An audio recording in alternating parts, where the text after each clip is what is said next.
to do the Pledge of Allegiance? This meeting is being recorded. Okay, good. Does anybody have a flag or no? Well, I'm going to ask everybody to stand for the Pledge of Allegiance. I pledge allegiance to the flag of the United States of America and to the republic for which it stands, one nation, under God, indivisible, with liberty and justice for all. Thank you, everyone. All right, I don't know if Brandon had a chance to get on, but for the purposes of roll call, it's myself, Rachel Limatone, Aziz Aslan, and James Meyer. I do not yet see Brandon on. So, all right, let me read a brief statement because we're still operating by Zoom. So good evening and welcome to the East Fishkill Zoning Board of Appeals meeting of April 26, 2022. Due to the public health and safety concerns associated with the COVID-19 pandemic, the board is meeting via video conference using the Zoom platform in accordance with the governor's executive orders. There is no in-person public participation tonight. Rather, the public can watch the live meeting through Zoom, online, and on cable. Notice of tonight's meeting was published as required and posted on the town website. The web notice included instructions for members of the public to access the meeting and participate in any public hearings. For each of the public hearing applications on the agenda this evening, public comments will be taken at the appropriate time after the board has asked any questions. Please note that tonight's meeting is being recorded and a transcript will be available at a later date. We start our meeting tonight with some administrative issues, and we will hold a number of public hearings, which will be on applications that the board has already reviewed and now wants to hear from the neighbors, as we recognize you know these areas better than we do. I will introduce each agenda item so everyone will know which item we are working on. Finally, we will get to the reviews, which are generally the first time we review applications or are applications where the applicants needed to get this board additional information. There will be no public comment on any of these reviews this evening. Neighbors will be noticed on these applications at the appropriate time for some future meeting. If you wish to comment on an application that has a public hearing, when we get to that item on the agenda and I ask for public comment, please do the following depending on whether you are on the phone or online. Members of the public attending online via the Zoom app may use the raise hand feature at the appropriate time if you would like to make a comment. The feature is located at the bottom of the screen. Those attending via telephone can press *9. The meeting host will see that your hand is raised and that you have pressed *9 and will unmute those waiting one at a time so that you can speak. In either case, please state your name when you are called upon to speak. In order to keep the meeting orderly and ensure we get a clear recording, please follow these ground rules. 1, when you're given access to speak, please state your name and address. It is helpful for the board members to know if you are a neighbor to an application. 2, board members, I will call on you one at a time to speak to avoid everyone speaking at once. If you wish to speak at any time when I am not calling on you, you may also use the raised hand function or literally raise your hand so I can see you on the screen and I'll call on you. Also, board members, please mute yourselves. We are all panelists, so if you mute yourselves when you're not speaking, this is especially important if you're not the only one at your house or have animals that might bark. We will use roll call voting for purposes of all board motions. This is to ensure that the recording is clear. But for things like the minutes and stuff, we can just raise our hands and we'll record it that way. So thank you in advance to everyone for your patience, and please bear with us as we conduct our meeting this way. Remember, we're used to having lots of papers in front of us, and we're now looking for documents on our computers in addition to those on paper. So thank you. Okay. So administrative issues. Our next upcoming meetings will be Tuesday, May 24th and Tuesday, June 28th. We do have one set of minutes to approve that literally Julie had one change to make on them. One date at the end that should have said read April was read March. So with one, unless there are other amendments by any other board members, do I have a motion to approve of the amended minutes? So moved. Second, all in favor? Just raise your Aye. hand so I can see. And Jim's on my screen. Okay, thank you. All right, so minutes are approved. I do not have any other comments at this point. So again, the first things on our agenda are public hearings. These are items we've already reviewed. And then we will get to the reviews, which are generally newer ones. So item number 1, Appeal 4027, Daniel Cabibbo, 191 Creekside Road, Hopewell Junction, requesting a 11-foot sideline variance to allow a proposed 510 square foot garage and a 28 rear line variance to allow a proposed 950 square foot addition pursuant to the schedule of bulk regulations of the zoning ordinance. Do I have a motion to open the public hearing? So moved. Second. All in favor? Aye. Aye. Just raise your hands. Thank you. All right, so the public hearing is open. Mr. Cabibbo. Hey, Norm. Oh, okay, we Okay. got you online. Okay, good. So we've had the opportunity to meet with you twice regarding your application the last couple of months. What you have asked, you have an existing 4-bedroom house, and you've explained to us that you'd like to move your elderly or your parents in, where you would be able to have them on the first floor with a bedroom and a den and a 1.5 baths. And they would also like a 1-car garage as well, but that you also have, I think you said 2-car garage on your house? Yes, there's an existing 2-car garage, right? Okay, so because you need it on the ground floor, it's expanding the first floor footprint of your home, and that's why you're going into the setbacks. So what you told us was that we expressed some concern about the septic not being able to hand what could now potentially for some future user be 6 bedrooms. You told us you would be taking one of the bedrooms out of commission, and we understand from the health department and from the building department that yes, that is allowed. It would be a note made in your file, but there's going to be certain restrictions on your ability to be able to use that room in the future as any kind of bedroom. It still does not preclude the next buyer of this house from making it a 6-bedroom house. That's, I think, what we're most concerned about. But again, at the same time, we have to recognize that if somebody does that, they're going to be ruining their own septic. So I guess my biggest concern at this point is, I know I guess your father would like it, or mom, whatever, would like their own garage, but your house already has 2 garages. And so if we didn't add on this garage, we could eliminate the need for one of the variances. Yeah, Norma, it's so the community that the house is situated in, there are homes with 2 and 3 garages. This home happens to have 2 garages. It's not necessarily, the garage is nice to have for parking a car, storing things, and so it just keeps the outside of the house more tidy. And so that's really the thought process, more storage. Okay, have you spoken with your neighbors about this? I tried to contact the neighbor that is behind me. I actually went over there yesterday. I was hoping to get a hold of them. They weren't home. All right. So we will see if they are on this evening. So questions or comments from board members?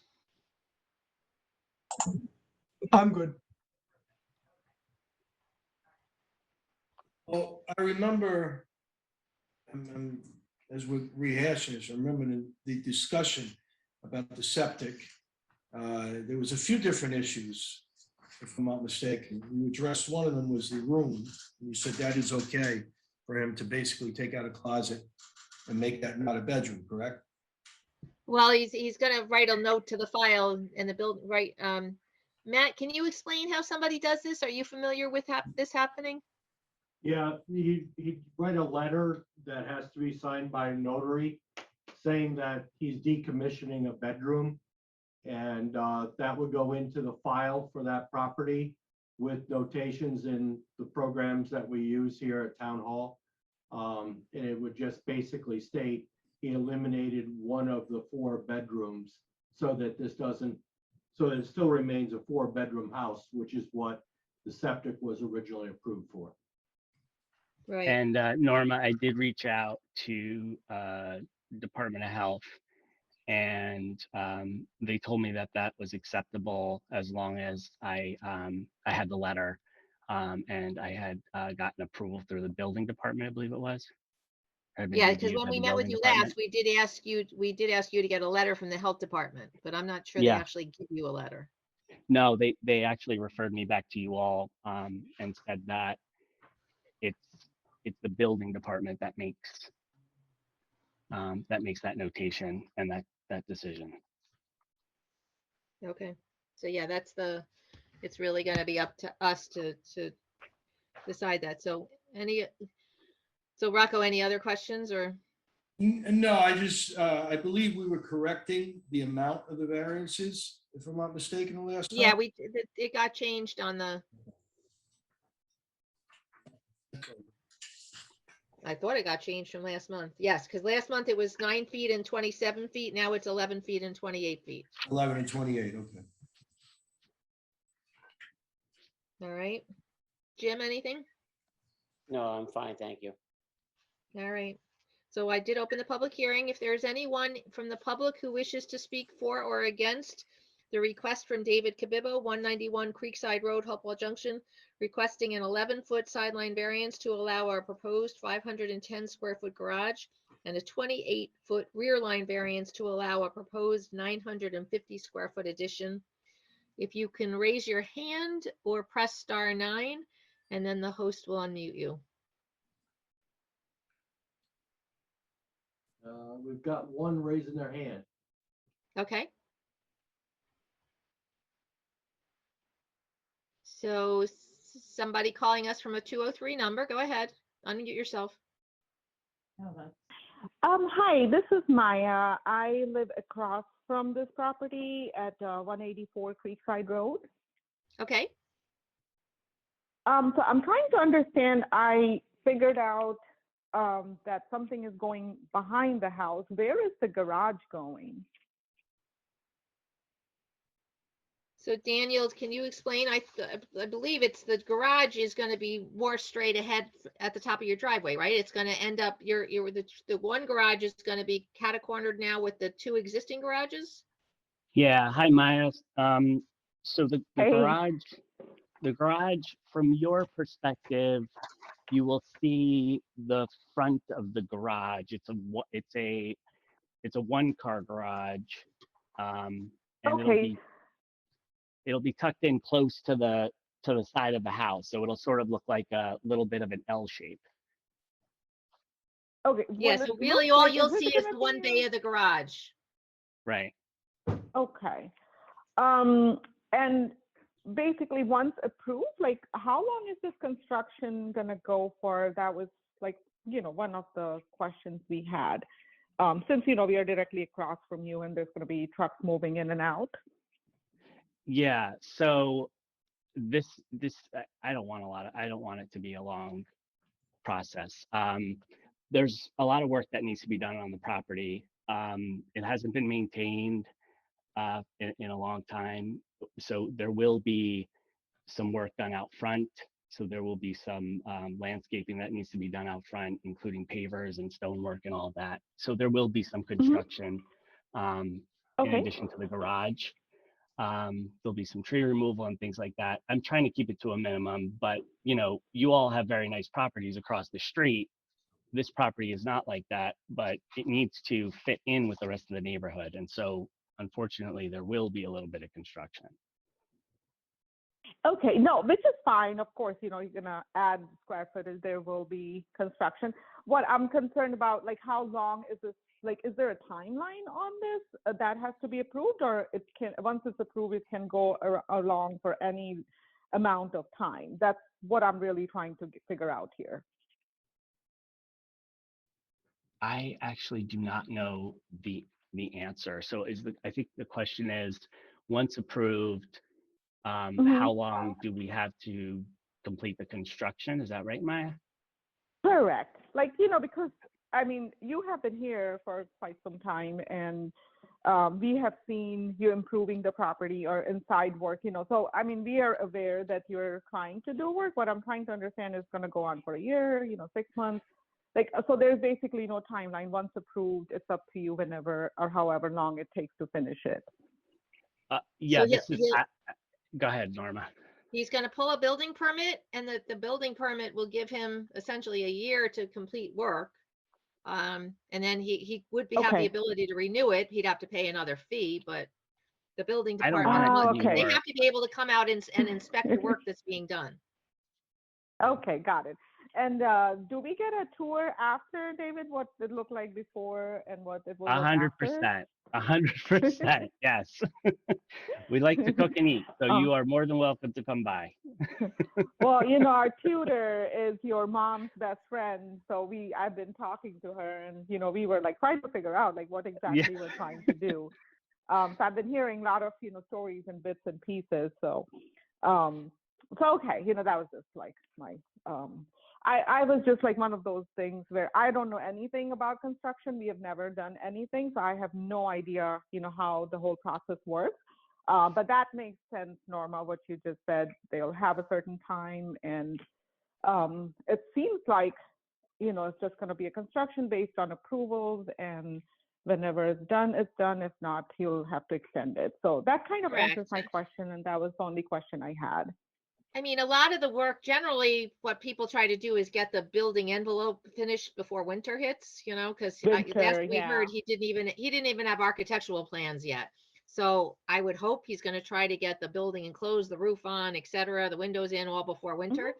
And then probably the inside work will get done over the winter. Yeah, I'd like to move fast. Yeah. Yeah, that makes sense because, you know, winters are long here, so you don't want construction going on. So I know, or my other neighbor is on to Orlando. Did you have any questions or? All right, hold on, Maya. Thank you, but let me run the meeting, okay? Yep. All right. Do you have any comments or any other comments or questions? No, I'm good, and you know, Okay. I'll just listen in the rest of the call. And thank you so much for helping me. No answer the problem. questions. When you get a chance, just remove your raised hand. Just click the raise hand so we know you're not So wanting what to do I speak do? again. Star 9 again? Oh, you did star 9? Yeah. Okay. So I just press Okay. star 9 one more time. I believe so. I'm only used to the raised hand feature, so. Okay. So is there another neighbor for this application that wishes to speak? Yeah, we got another one here. Right there, Louis Garcia. Luis Garcia? Yes. Okay, you're welcome to speak.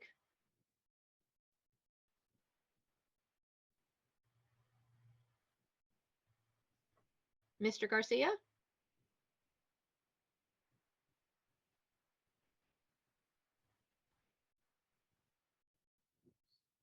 His mic is okay. Yeah.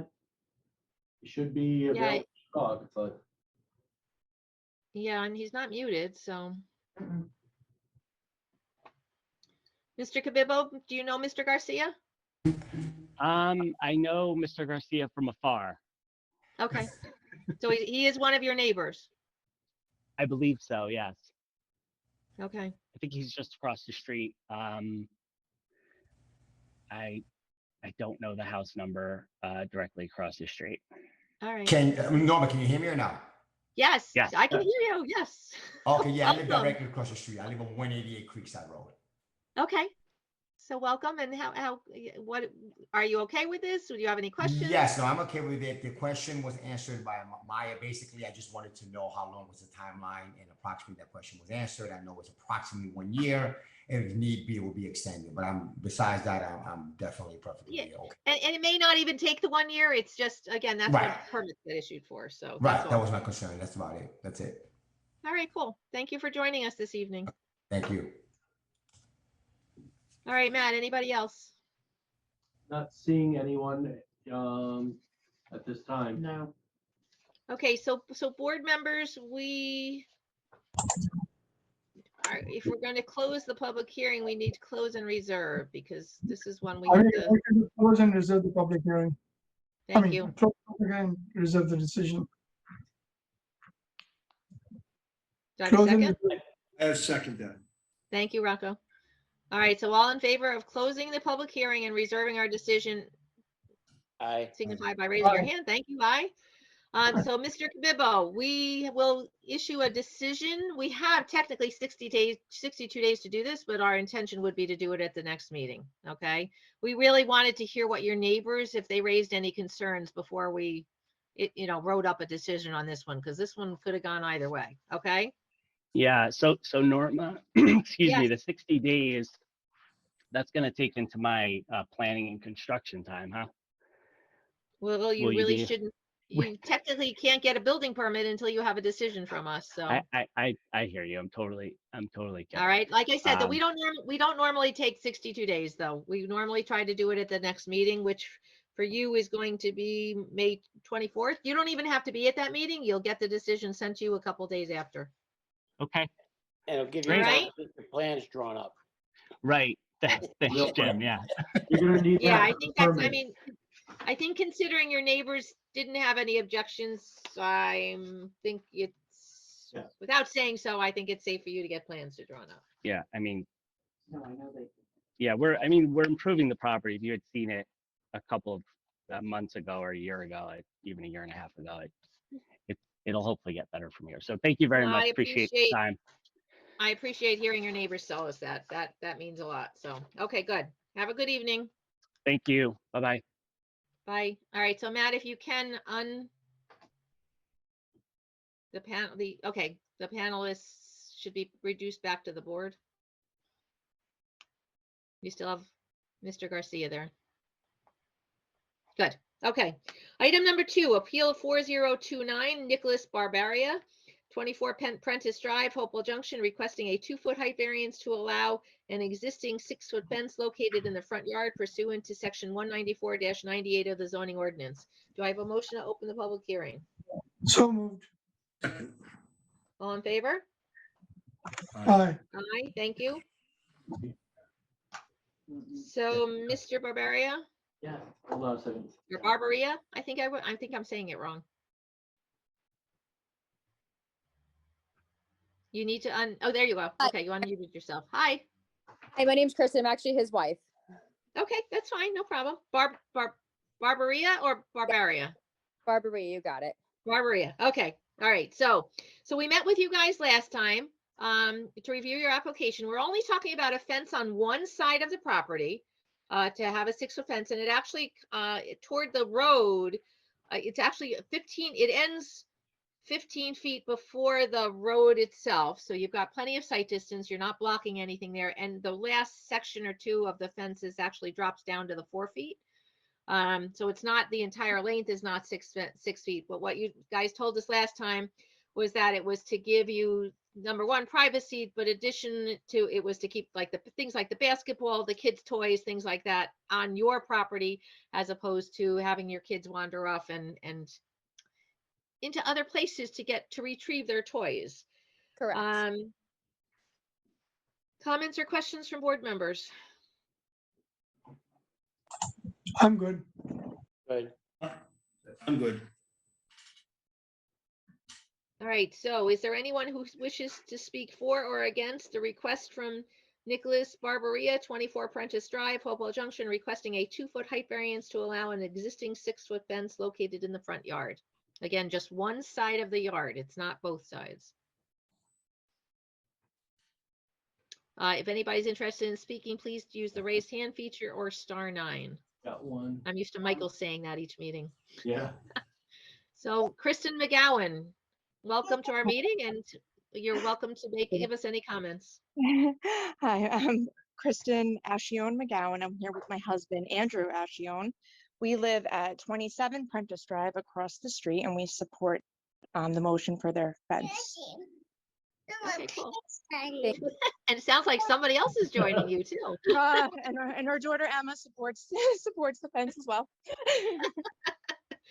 Thank you. Thank you for joining us this evening. All right, is there anybody else who wishes to speak for or against? All right, so seeing none, do I have a motion to close the public hearing? So moved. Second. All in favor? Aye. Aye. Thank you. There is a resolution.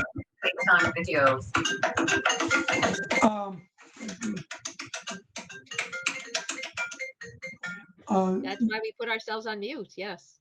I know that. On and off, and that's the issue. But anyway, this is appeal number 4029. Applicant is Nicholas Barberia, requesting a 2-foot height variance from section 194-98 of the town code for a 6-foot fence located in a front yard. Zoning, resolution offered by zoning board member Aziz Hassan. Okay. I just had to send it. Okay, sorry about that. A resolution offered by zoning board member Aziz Hassan, whereas the applicant previously installed the fence and applied to the ZBA to resolve an outstanding issue, and whereas the fence shields the applicant's driveway from the adjacent neighbor, and whereas the applicant has represented that the fence is not located in the right of way and does not create any safety issues, and whereas the fence was installed for safety reasons, and whereas there is an existing shed located at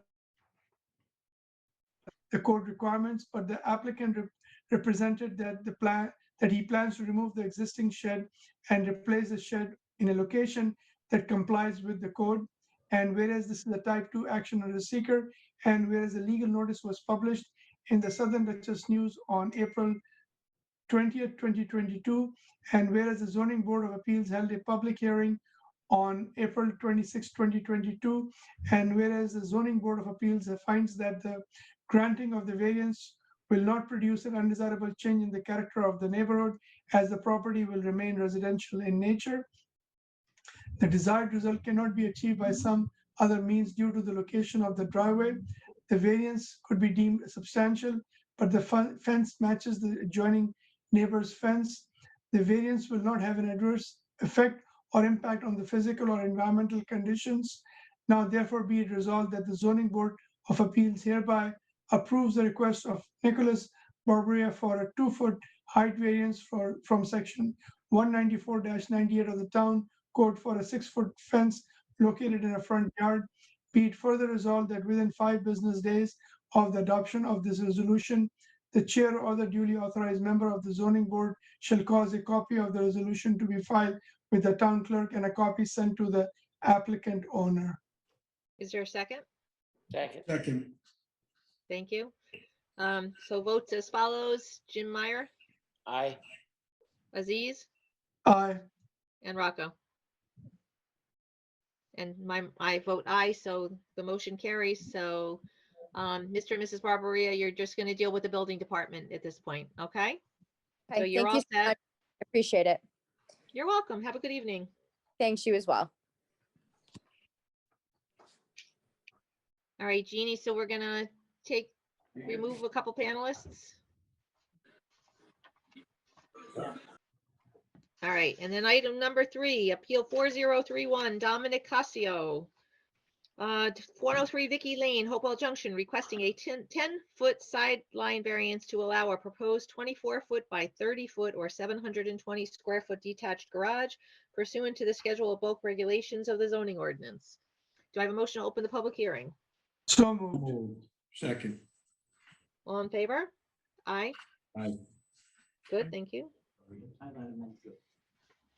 Okay, so Mr. Casio is connected, so he can join us.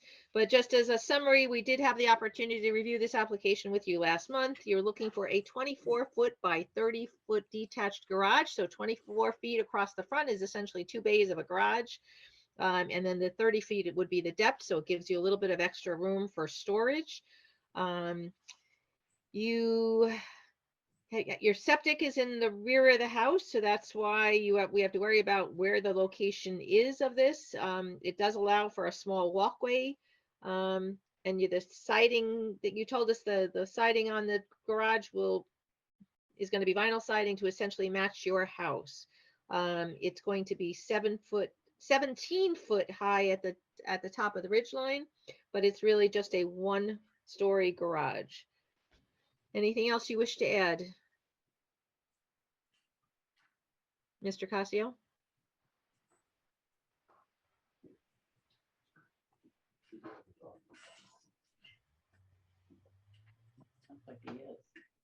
Oh, he's muted.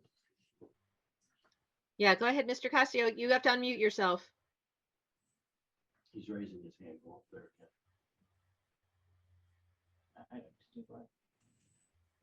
Mr. Casio, are you trying to speak? Jean, Can you hear me we now? can hear you guys. We can hear you.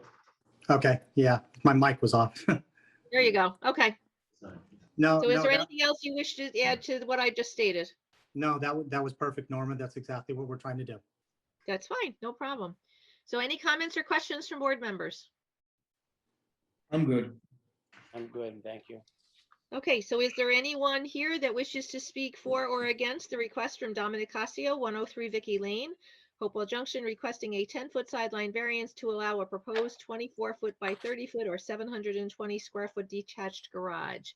If so, if you could hit either the raised hand feature on the bottom of your computer screen or *9, and we will unmute you to allow you to speak. Believe me, you don't want to host our meeting.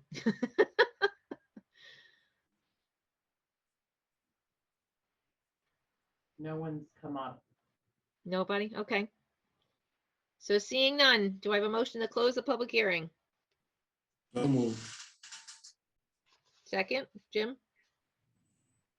I thought I saw him. Okay, so I have a motion and a second. All in favor? Aye. Raise your hands. Thank you. So the motion is closed. And Rocco, do you have the resolution? Yes. I have. Okay, good. This is appeal number 4031. Applicant is Dominic Coscio. It's a request for a 10-foot sideline variance. The requirements of the schedule of bulk regulations and section 194-107 of the town code for a proposed 24 by 30, total 720 square feet detached garage. The location of the project is 103 Vicky Lane in Hopewell Junction. Resolution offered by zoning board member Rocco Limatone. Whereas the shed is proposed for the top of the driveway and behind the front line of the house. And whereas there are locational limitations on the property due to the narrowness of the lot and the location of the septic system. And whereas the applicant removed the storage shed prior to finalizing his application. And whereas this is a type 2 action under SECRA, and whereas the legal notice was published in the Southern Dutchess News on April 20th, 2022. Whereas the Zoning Board of Appeals held a public hearing on April 26th of 2022. And whereas the Zoning Board of Appeals finds that the granting of the variance will not produce an undesirable change in the character of the neighborhood, as the property will remain residential in nature. The desired result cannot be achieved by some other means due to the location of the driveway. The variance could be deemed substantial, but the applicant has proposed the most logical location for the detached garage. The variance will not have an adverse effect or impact on the physical or environmental conditions. Now, therefore, be it resolved that the Zoning Board of Appeals hereby approves the request of Dominic Coscio for a 10-foot sideline variance from the requirements of the Schedule of Bulk Regulations and Section 194-107 of the Town Code for a proposed 24 feet by 30 feet, total 720 square foot detached garage. Be it further resolved that within 5 business days of the adoption of this resolution, the chair or other duly authorized member of the zoning board shall cause a copy of the resolution to be filed with the town clerk and a copy sent to the applicant or owner. Second, Thank you, Jim. So votes as follows. Jim? aye. Aziz, I don't know if you can vote right now. We know he's participating with us. He just might not have the opportunity. So let's put Aziz down as just as abstaining for right now. Rocco? And my vote is aye. So we have a quorum. We have the 3 votes necessary to approve this. Great. All right. So Mr. Casio, you'll deal with the building department at this point. Okay. Great, thank you. Appreciate it, guys. You're welcome. Have a good evening. You too, thank you. All right, so at this point, folks, this is the last of the public hearings. So we are now on reviews, which will not have any public comment to them. It's the board is still using, the first one is the only one we've actually seen before. The other ones are all going to be new for our discussion. But certainly the first one, we had some, concerns and questions about last time around. So let's move on to the reviews. Item number 4, Appeal 4030, Kevin Chorlins, 380 Rushmore Road. Stormville is requesting a 38-foot front yard variance to allow a proposed 18-foot by 30-foot or 540 square foot carport and a 44-foot front yard variance for a pre-existing non-conforming dwelling pursuant to section 194-107 of the zoning ordinance and the schedule of bulk regulations of the zoning ordinance. So, Aziz, just be sensitive that you're not muted right now, okay? So last time around, Mr. Chorlins, we've got to, guys, correct the panelists at this point.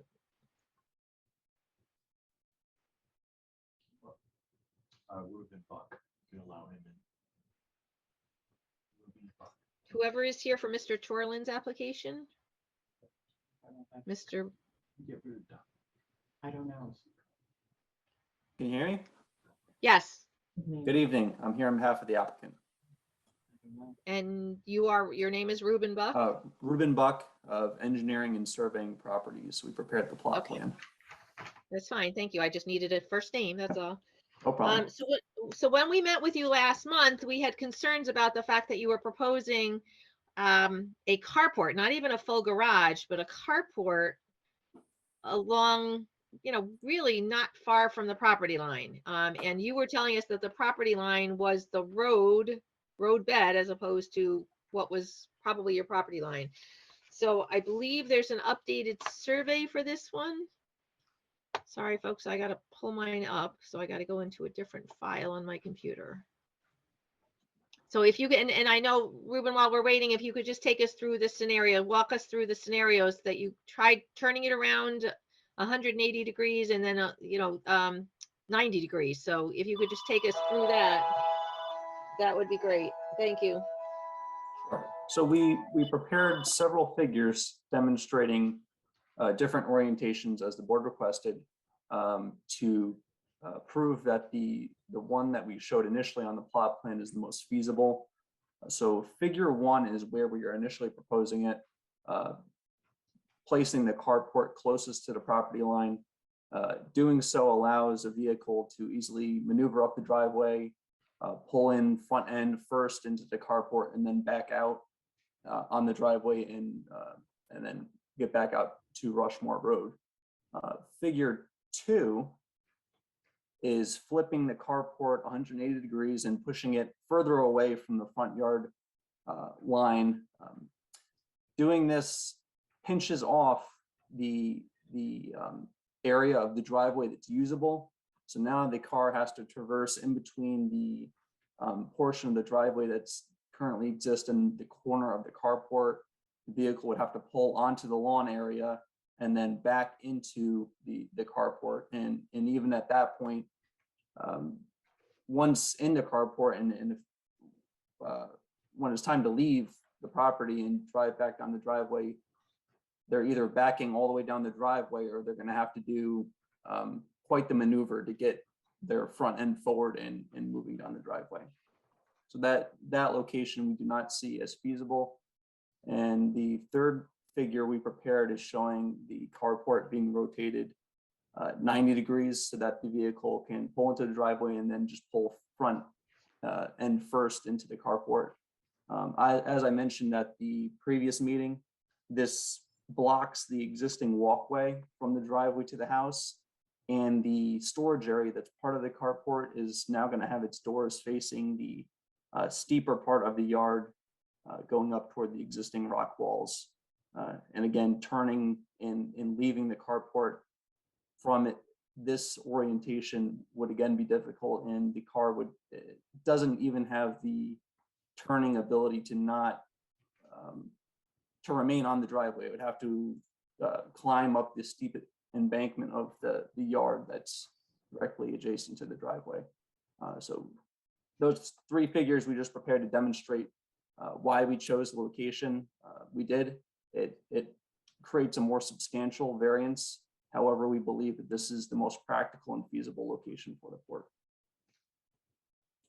All right, so the house itself was built before zoning existed. Zoning came into East Fishkill in 1963, so the house was built quite a while before that. And so that's one of the issues we have to clean up, is the fact that the house is actually too close to the road. But like, you know, again, we're not going to make anybody move a house that was built before code. And the house itself does not have any garages, and so it is a reasonable request to be able to have somewhere to park not just cars, but lawnmowers and, you know, lawn chairs and stuff that gets used outside at somebody's home. So that's the one thing that's in your favor. If you could speak to what the exterior is going to look like. So somebody coming up Rushmore Road, what will they see? And I'm probably talking more about leaves off condition as opposed to, you know, in spring, summer, and early fall. Understood. So we also prepared, or not, didn't prepare, but added in with our submission the architectural plans that are prepared by Land Associates. I believe that was all in everyone's packages. These plans detail the exterior facade of the carport. Is going to be cedar nickel gap siding, so more of a natural look. There is some down lighting proposed. This down lighting, if the carport is accepted in the location that we're showing, the down lighting is going to be facing away from the road, so there isn't going to be any light bleeding issues as someone is passing by. Aesthetically, it's gonna, I believe it will match nicely with the existing house. The existing house has wooden facade, so I think it will be a good addition to the property, and when the leaves are off, it will be aesthetically pleasing. It's definitely won't be an eyesore. And to explain the carport itself, I don't actually have a facade or an elevation in my packet, but explain the carport itself. It's going to have 3 sides that go all the way down to the ground, because I've seen some carports that don't have a siding that goes all the way down to the ground. Yeah, so the carport, I'll explain the storage area first. The storage area is completely enclosed, and it's going to have double doors on the end. Storage area then has an interior door that leads into the carport area itself. The rear of the carport, there's about 5 posts that are spaced 6 feet apart. There will be facade, and this would be the side facing the road. There's going to be facade along the rear of the carport, so that is going to be visible. From the other side of the carport, the one opposite the storage area, there are 3 posts proposed, so that side will be open, and that side will be facing. That side will be facing south as you're looking at the plan. So comments or questions from board members? I think the only other thing to note is that in cleaning up the house is closer to the road than the proposed carport would be. Just note that for the record. Yes, thank you. Does the survey now show your property line, I hope?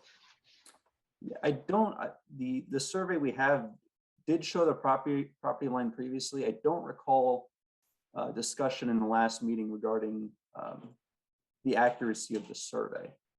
Okay, all right. Yeah, I mean, I might have been thinking of a different the initial application. survey showed the proposed carport 12 feet away and the house being 5.7 feet away. I presume that's correct.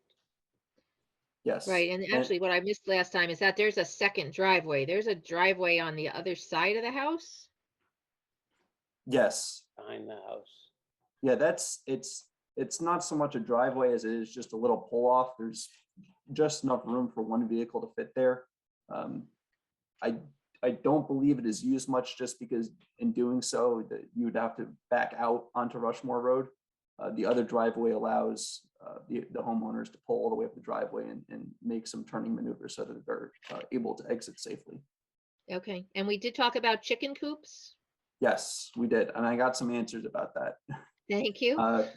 The owner says that he hasn't owned chickens. It is a chicken coop, but he uses it for storage of garden tools.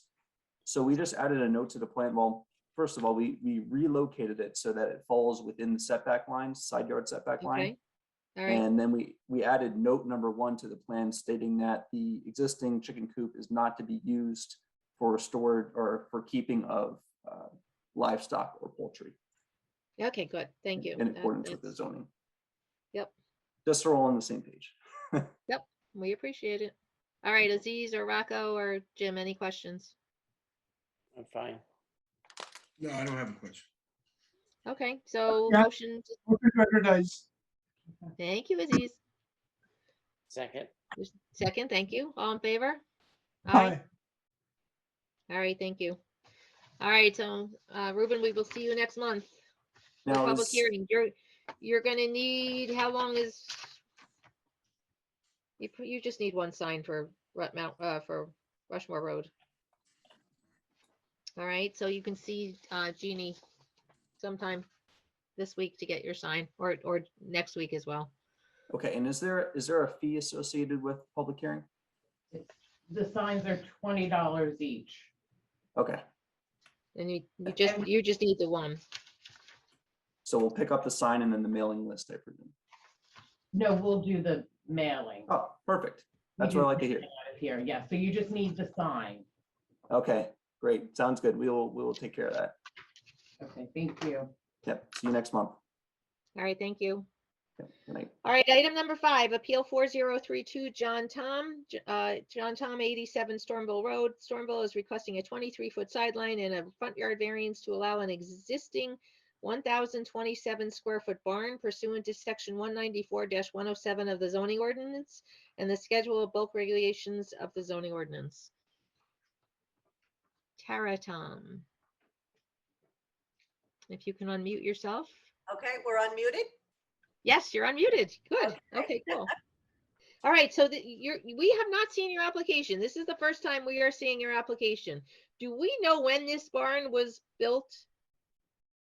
I believe that the biggest part, the foundation and the subfloors, like early or late 1700s. There is some conventional lumber upstairs on the exterior walls, but everything inside is all post and beam and doweled.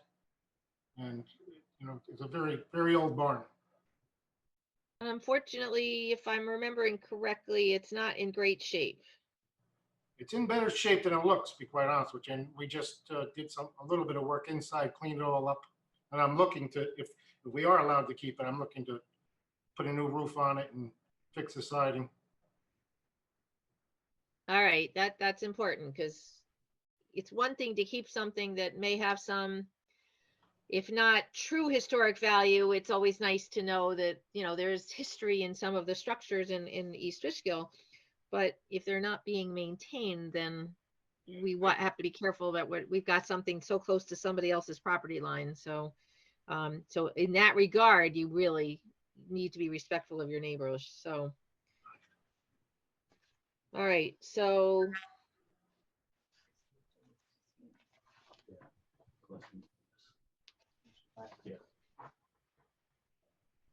just looking at your application here to see if there's any other questions. Any board members have any questions?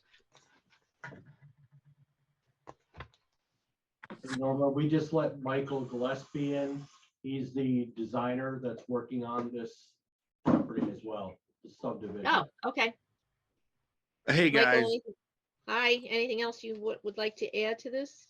Well, yeah, I just want to make sure it's all covered. So just track back quickly. We're in front of the planning board related to a 3-lot subdivision. It's located on basically on the north end of the intersection of Stormville Road and Viking Hill. So as part of this barn exists, and we're looking to maintain and keep this barn on proposed lot number 2. With that, we're proposing a flag lot on the right-hand side, looking from Stormville Road. And we have a 50-foot requirement in terms of that flag lot going to the rear, which provides us about 2 feet left over on our side yard for that accessory barn. So that is one variance we're looking for. And I just want to make sure we have everything else covered. We are also, this is an accessory structure. There's no way to get a new home in this building just based upon the room available. So we'd also be required to provide an accessory structure in the front lawn, all right, in the front yard rather. And then part 3, I guess, is the barn's about 1,000, just over 1,000 square feet. So I want to make sure that I think there's a requirement that indicates that the accessory structure and accessory structure cannot be bigger than 750 square feet or a certain percentage of the size of the building. So for all, I just want to make sure that when we go through, the process here that, certainly when we advertise and so forth, that all of those are covered. So, we're squared away. So. Okay, so a detached garage has the limitations of being either 750 square feet or up to 60% of the footprint of the building. Okay. Matt, does that apply to any other accessory structure? I just thought that was a garage. Okay. I just thought it was garages too, but. Okay. Yeah, because nobody else has raised that as being an issue here, Mike, so. Yeah, I don't want to make it an issue, but I also don't want it to come up later, Right, we definitely have on the request here a front yard variance to allow a barn. I think we need to say that better. It actually should be a variance to allow an accessory structure in the front of the house. I think we need to say that better. As well, right. Right.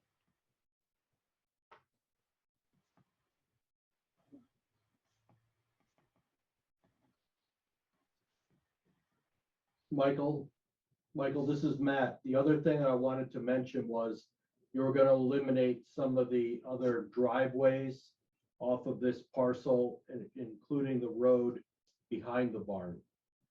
Yeah, so if you, as part of the planning board retort the last time we were before them, the flag lot is going to be served by its own individual driveway. There's also a portion of let's call it the circular driveway. I don't think it's paved, that goes around the perimeter of the barn. And one of the request was to kind of eliminate that portion that comes onto the flag lot and so forth. So yeah, that's going to be removed. I think I have a notation on the map you have. It may not have made that map, but we're going to highlight that as part of our next application, submittal to the planning board.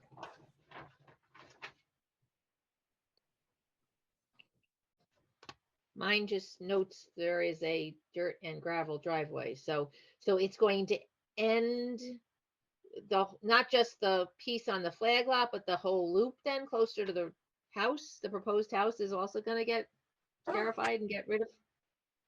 You see looking on the right side of the barn where that portion of the dirt access way is on the flag lot. Right. It says 303.2 on it. Yes. Right. So that's gone.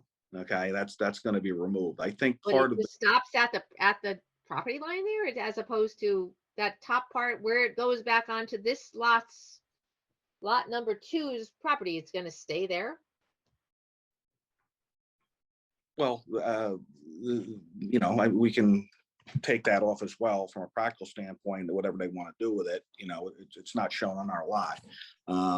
Or a lot, the flag lot. Also, I think part of the question was the issue is we kind of have an existing curb cut out on a Stormville Road there, right next to the driveway for the flag lot. So, as an effort to try and reduce curb cuts, that was to be removed as well. So. All right.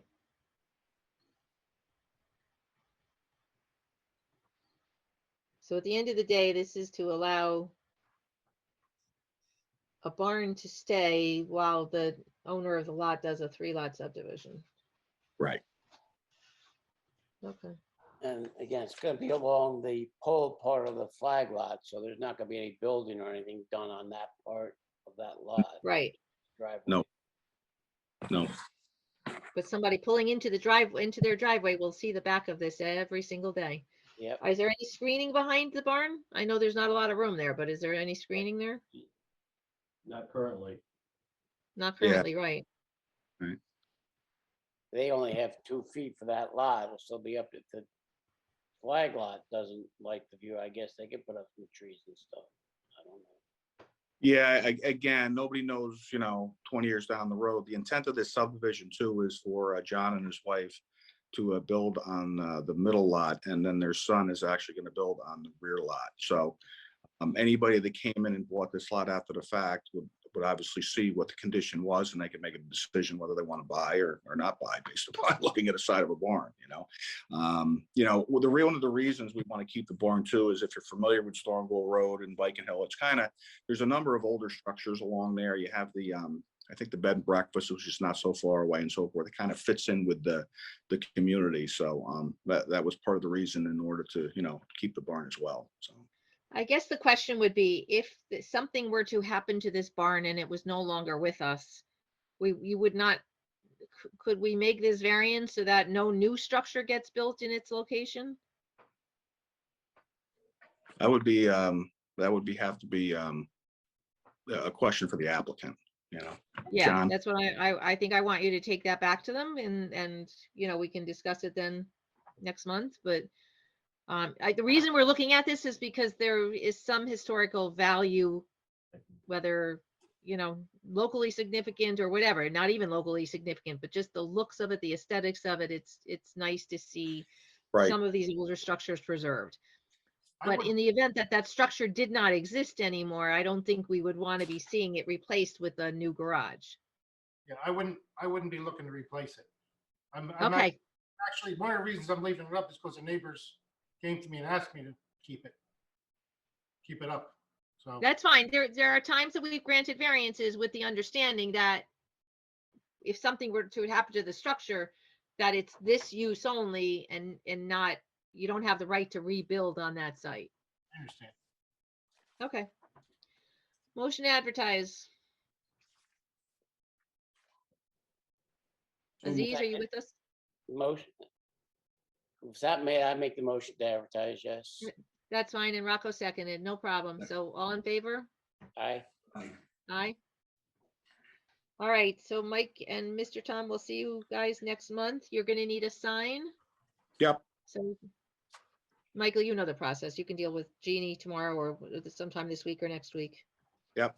We'll get it over there. All right. Okay, cool. Thank you. Thank you. Thank you. Yep.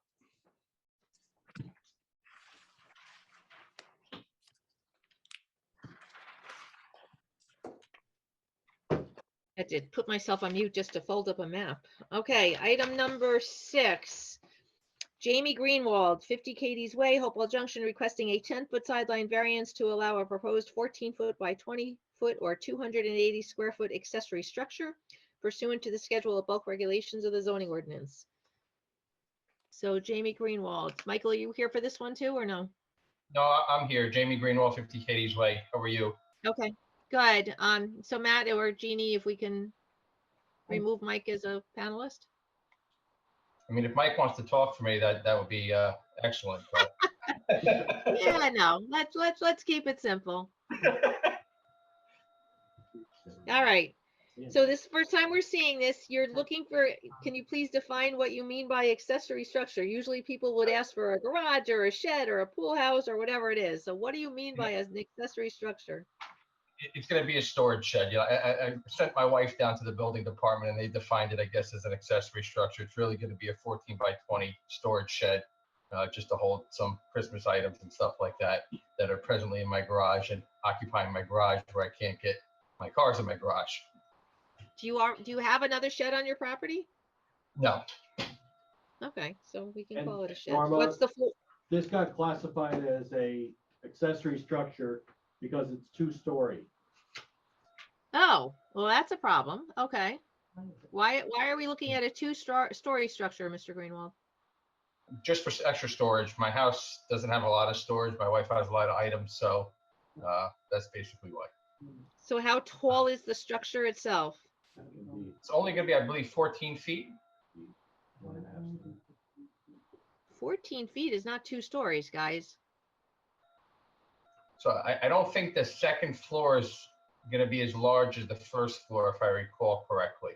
I think the height, it's going to be higher on the first floor than on the second floor. Mainly, we're going to put boxes and stuff upstairs. And then we'll put the kids' bikes and stuff on the bottom. If you have 14 feet though, you're leaving maybe 5 feet, because by the time you have 8 feet, if you're gonna have 8 feet for the first floor and you have the joists, which are probably at least 9 inches in subfloor, you're taking up the better part of a foot.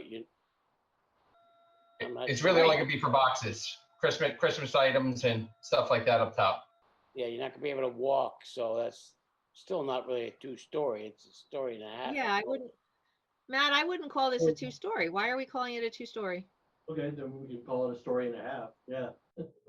Okay. This is what they did when they first looked at the application. And it was written up that way. Okay. I How mean, tall is it?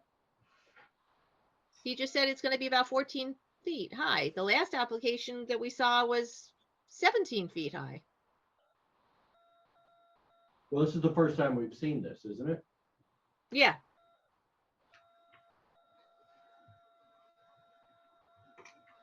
Because I think we initially tried to submit as a shed, but then the height, then they said you had to go to a detached garage. And then the last time my wife went down there, they said it's an accessory structure. So What's the flooring going to be? we're going to do a concrete slab. Okay. Are you going to be storing any motor vehicles in it? No. No motorcycles or anything like that? No. I will put my snow blower in there if that's possible. Yeah, that's not a motor vehicle. You don't need a Okay. license to operate that. It's not for most people. That works. Okay. All right. And so a 10-foot sideline variance. I need to see where. The main issue I have is my leach fields. They're right in the middle of my property if you have a diagram. And I'm trying to put the shed as far back to the property line as possible. So we are 50 feet off the rear. We just, based upon where the leach field is, we can't get the 25 feet requirement. All right, I'm looking at a survey that's dated February 8th, 2012. So this is not a current survey.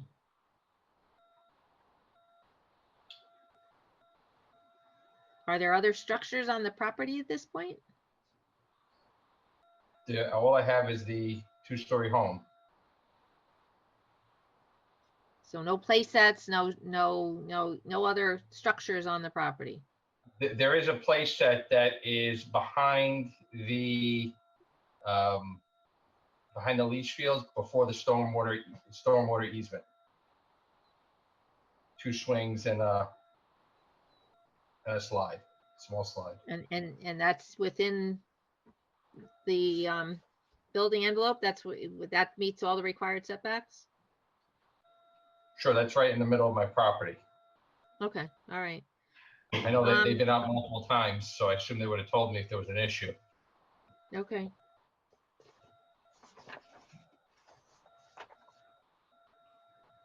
And what's the finish of this structure going to be?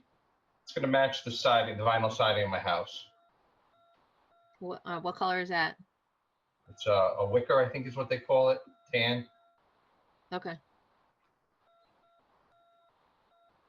And is there any vegetation between this structure and your neighbor? Are they going to see the structure? It's going to, I think the trees end right where the structure is going to go. I put a bunch of trees up along my line because they put in a pool next door so we can get some privacy. So I installed a bunch of big trees. We talked about it. My neighbor was good with it. But their house is actually in front of my house. So when you're sitting in my house, we look into the rear of their house. So I mean, this is very far back on their property. They have the house, they have their pool, and then they have some yard, and then this structure will be towards the end of that. So, too bad we can't call this a shed because then it's within the required 15-foot sideline for. It's outside of the 15-foot. So, all right. Comments or questions from board members? I'm fine. Aziz, your hand is raised. Aziz is having some trouble. He was frozen. He couldn't hear anything, and he's trying to reboot. Okay. I have For the time. Thank you. For the time being, it's the three of us, so we still do have a quorum, so we're still good. I would make a motion to advertise then. Good, thank you. a second. All in favor? Aye. Aye. All right, so Mr. Greenwald, we will see you next month. You will need to talk to Jeannie about getting a sign for your, so, you know, just you put it up on your front lawn so your neighbors will know that this is a subject of a review right now. Perfect. Thank you so much. And then- Everybody have a good evening. And we'll You see you too. next month, okay? Have a good evening. Thank you. You too. Take care. All right. And yes, Aziz says he can't hear anything and he can't see us, so I don't know how to, You went blank. yeah, he's just, all right. Well, like I said, we have a quorum in the meantime, so hopefully nothing goes wrong with either of our connections.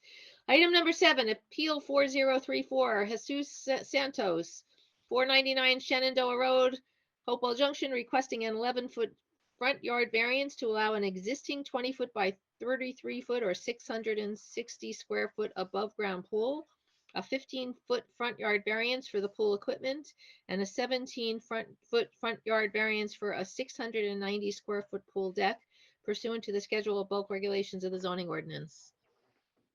Mr. Santos, if you can raise your hand or hit *9 That him? Yeah, it's gonna so be. that we can raise you to become a Okay, I just- panelist.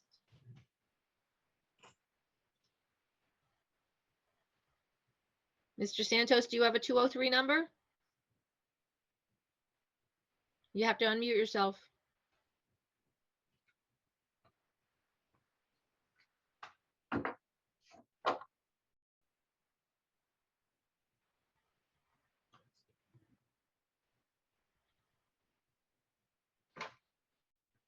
Mr. Santos, we can't hear you, but it appears you are still Hello? muted. There we go. Yes. Okay, hello, hi, sorry. I'm on behalf of Jesus Santos, and my name is Julie. Okay. And Julie, what is your relationship? Fiance. Do you live at the residence? Yes, I do. I'm just trying to figure out whether legally you can act as his agent, because I don't know that we have a written statement from him that allows you to do this. All right, let me, he was on the other line. Let me tell him to, call in then. 1 second. Okay, thank you. You're welcome. So folks, for the board, we have seen this property before. Just a reminder that when he came in before for the pool, the property was zone B1, which so is not a residential use. Residential use was not allowed in this zone. And he went to the town board and the property has since been rezoned. So hence he is now allowed a residence and a pool there. So that's why we're dealing with this now.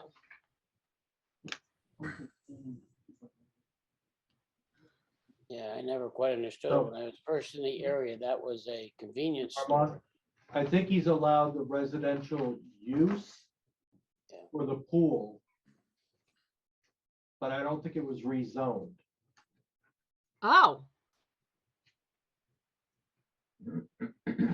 So how was he allowed? Was the zone expanded? So the zone, I guess, was expanded because it's been a residential use, Okay, is what they said. So they didn't, even though it's a B1 zone, they're allowing R1, Based on my memory, I able to think use even when it- R1 zoning, right? Based on the fact that it's been a residence.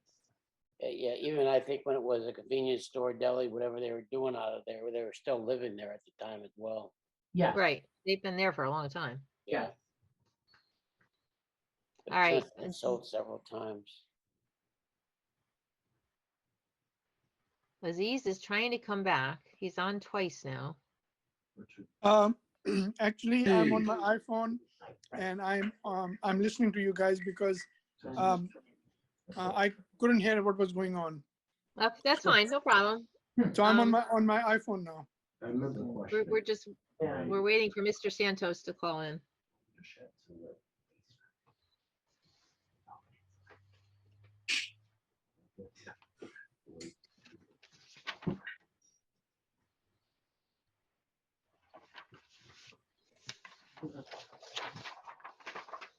I guess my concern is why do we need a pool deck that is as large as he's requesting?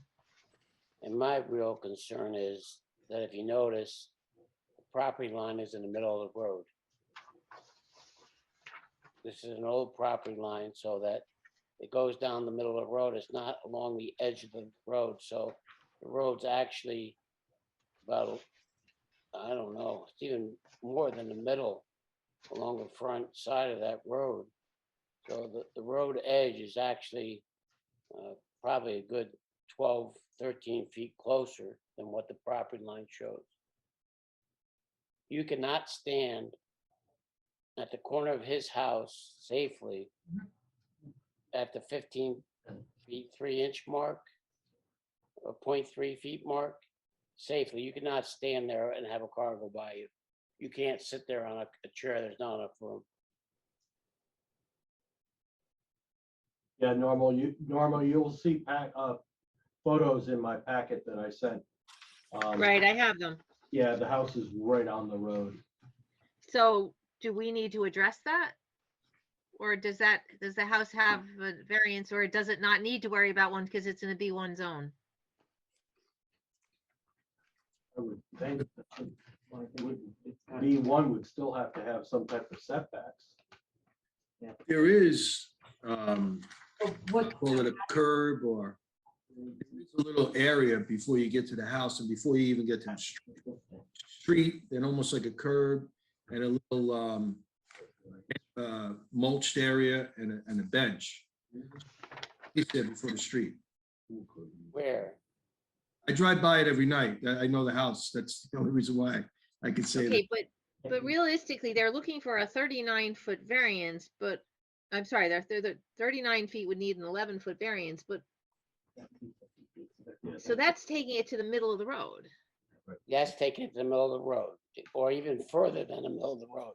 And again, when I say, I look at the point closest of the house closest to the road. There's not enough room to put a chair that between the corner of that house and the edge of the road and sit. Right. Again, I drive by that all the time as well. I go down Miller Hill Road all the time to get down to the other part of 52.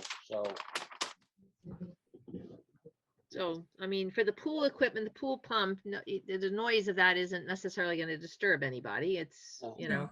You have they show it as Shenandoah Cemetery. You have the church there. I think it's a Baptist church that's there with the rectory and stuff across the street. Mm-hmm. So he's not really impacting anybody. No, he's more by himself there. You have the road that comes out, again, it's sort of shown on the survey, the road that comes out, East Hook Cross Road comes out right there, which is a little bit of a crazy intersection. Sort of comes to the front of their house. Yeah, but the house is elevated, right? Isn't this property elevated up from the road? No. Not really. No? Not really. Oh, what am I thinking? Oh, behind it's elevated. That's what it is. The house is kind of like dug into the.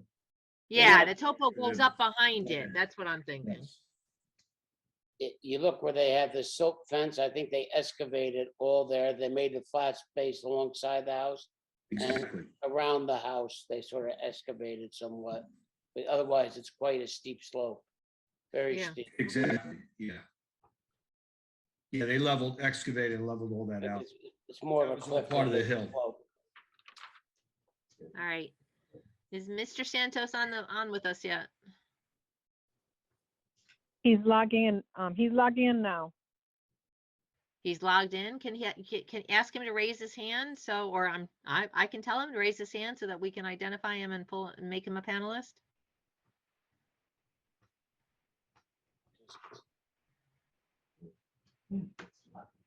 Or 6?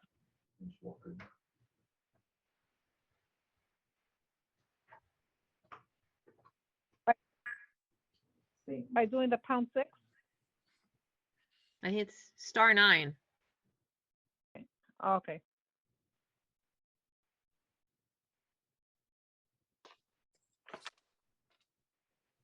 *9.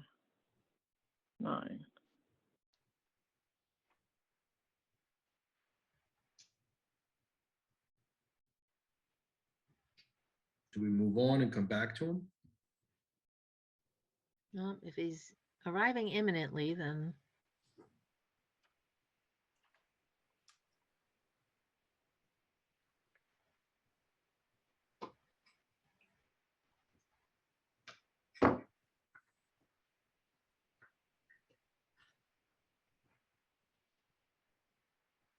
at this point, do you guys have any questions on the application?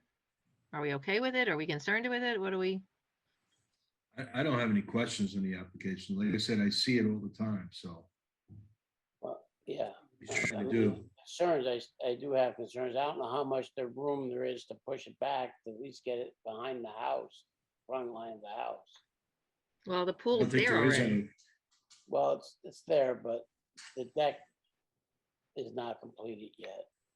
It's Right, so I guess that's my my. only question is, does the deck really need to be on all sides? Which is interesting. They put most of the deck behind the pool because, again, it's so close to the road. Mhm. Right.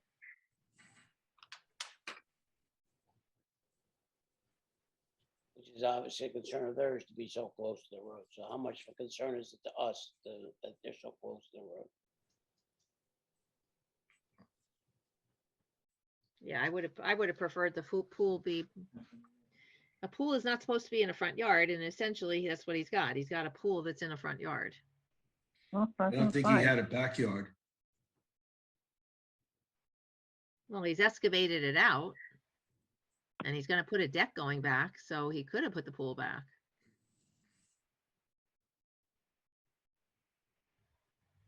Yeah. All right, is Mr. Santos on, or else we're gonna have to move on? He is not. Oh, there he is. Okay. Hello. Hi, Mr. Santos. Good. How are you?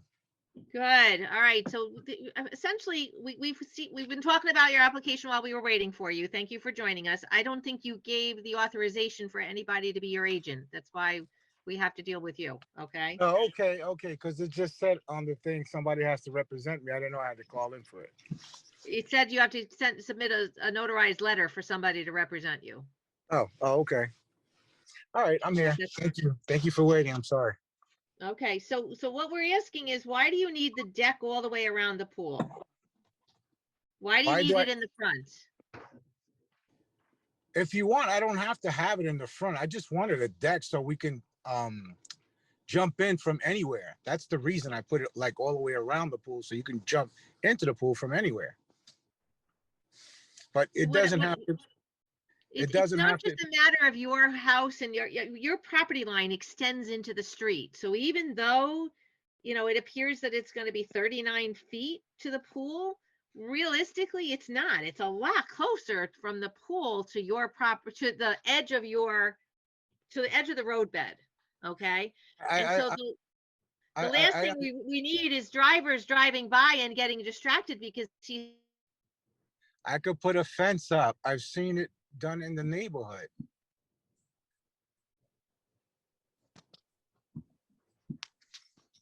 Hello?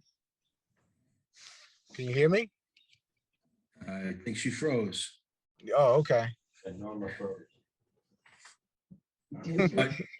I think James and I heard you. Yes. Yeah, I could put a fence up. I mean, if that's required, it's not a problem. I just want to get this over with. That's all. Whatever you guys wanted me to do, I'm here. I live just with me and my fiance. It's just two of us. We work full time. We're not even going to be in that thing most of the time. I work late, as you see. I'm still working right now. So I mean, I'm trying to do anything that's required. I'm willing to try to do. Move the pump to the back. I remember someone saying that at the first Zoom meeting. Moving the electric to the back, moving the pump to the back. I'm with that too. Well, the issue is that the pool's in front of the front line of the house. Yeah, and like Not I supposed to have that. Your survey is not showing where the edge of the slope is, or cliff, whatever you want to call it. I'm sorry. Your survey doesn't show. Your property is very steep. It goes up very sharply behind Right, it's your in an house. irregular corner. It's in an irregular corner, and that's why it's so misleading, because the pool, though it's in front of the house, it's way further away from the street than the house is, because it's on a turn. Well, So the house is like the house is like wouldn't 3 get feet. built today. That's one thing in your, I guess, in terms of this being considered, is the house predates zoning. Right, I mean, exactly. And property lines today would be probably 10 feet in from the road line, not 10 feet into the road line. Right, So- right. So, but that's something that has to be considered, is the fact that to the road is probably 12 or 13 feet. So you only got about 20 feet from the closest part of the deck to the pool to the road line. Well, Again, but my comment, sir, was my concern that I was expressing was survey doesn't show the bottom edge of the slope, which is based so sharp a slope that it's almost a cliff. Right. So how much room do you have to push the whole thing back? The whole thing back. Huh. Yeah, The the roo- pool, get behind your front line of your house. I'm sorry, repeat that. Can you get the pool behind the front line of the house at least? But that's my point. pool's My there point already. my point exactly is that your guys are focusing on the house, that's the pool that's in front of the house. No, But- we're focusing on the law, which says there are no pools allowed in the. But that line, that but- law I see, and on a couple of instances, especially on Shenandoah Road, that there's a pool that's the whole pool is in front of the house.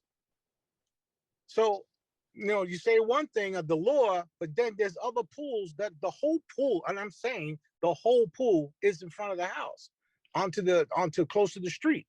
I mean, not even 15 feet.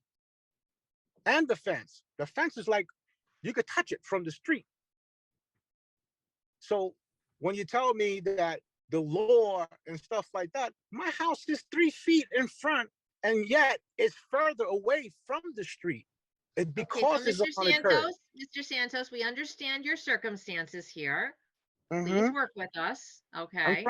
trying. I'm just trying to make things, Are you proposing any screening between your pool and the street?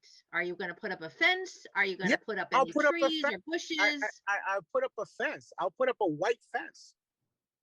A beautiful white fence. I mean, if it's going to cause a distraction, of course I want to put a fence to be private.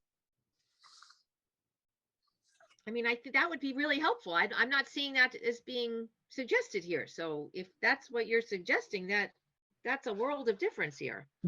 Well, yes, I'll put the fence up first. I think Jim, Rocco, you guys agree? Oh, yeah, I think while you were off, Again, I would like a survey which shows the other room he has on the property.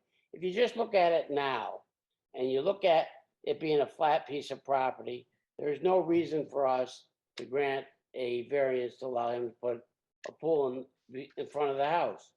He originally did the construction because it was COVID, and he figured, well, he didn't have easy access to the building department, so he didn't bother, and he went ahead and started putting up his pool.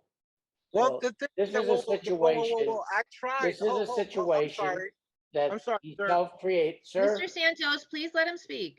Okay. This is a situation that he self-created. You're thinking about what the situation was, which was a difficult time for everybody when COVID first hit very hard. This survey is from May 2020, because of the situation that came forward as a result of it being noticed that he was putting the pool up without a permit.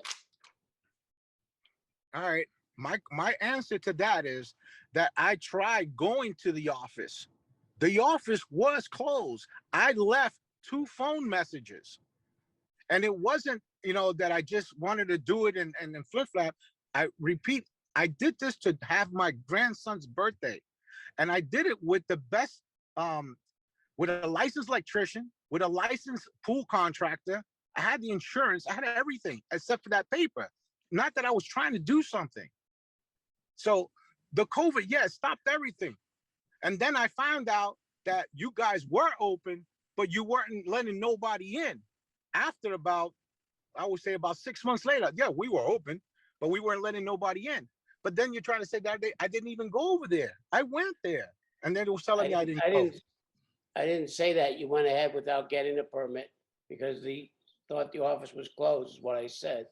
And under the governor's regulations at that time, only necessary businesses were supposed to be open, essential, and construction was deemed non-essential by the state government. That was the problem. Okay. So the fact that you had people there who was were willing to get paid and not Santos, paid, please stop interrupting. the fact that you have people that were willing to take your money and not abide by the regulations makes it difficult for us and makes it difficult for you. All right, And but during again, my first comment was, and you still haven't addressed it, is the survey doesn't show the topography of your property. What do you mean it doesn't show?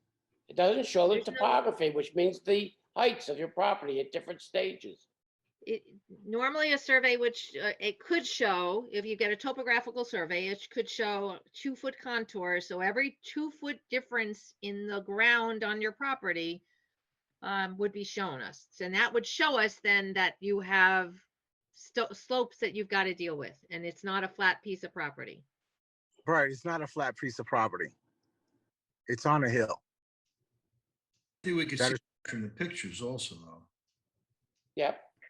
Yeah, I mean, the But we picture. need measurements still. And from- going back, they said the measurements wasn't as far as the pool to the back or to the left or whatever. If it was more than 25 feet, it wasn't required.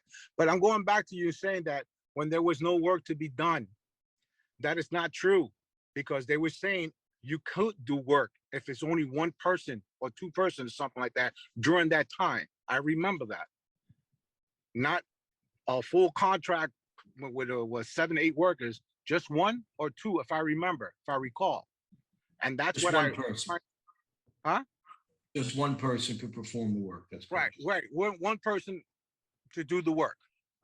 And 1 electrician, that's all it took. And the pool contractor had 2 people, and then I told him only 1. And that took like a whole week for something that for them says it takes a day. So I wasn't trying to do something like try to do something. That's not my character. And you can ask the people in the neighborhood. I'm a good tenant, no noise. I've been there almost 4 years now. I threw 1 party for Christmas for the family. I am not that type of person. Do you own this house? Yes, I do own the house. Okay, all right. You just said tenant. That's what I was just Oh, worried no, me, that's all. I'm a good homeowner, you know. Okay, That's- thank you. I work hard and I just try to do the right thing. That's all.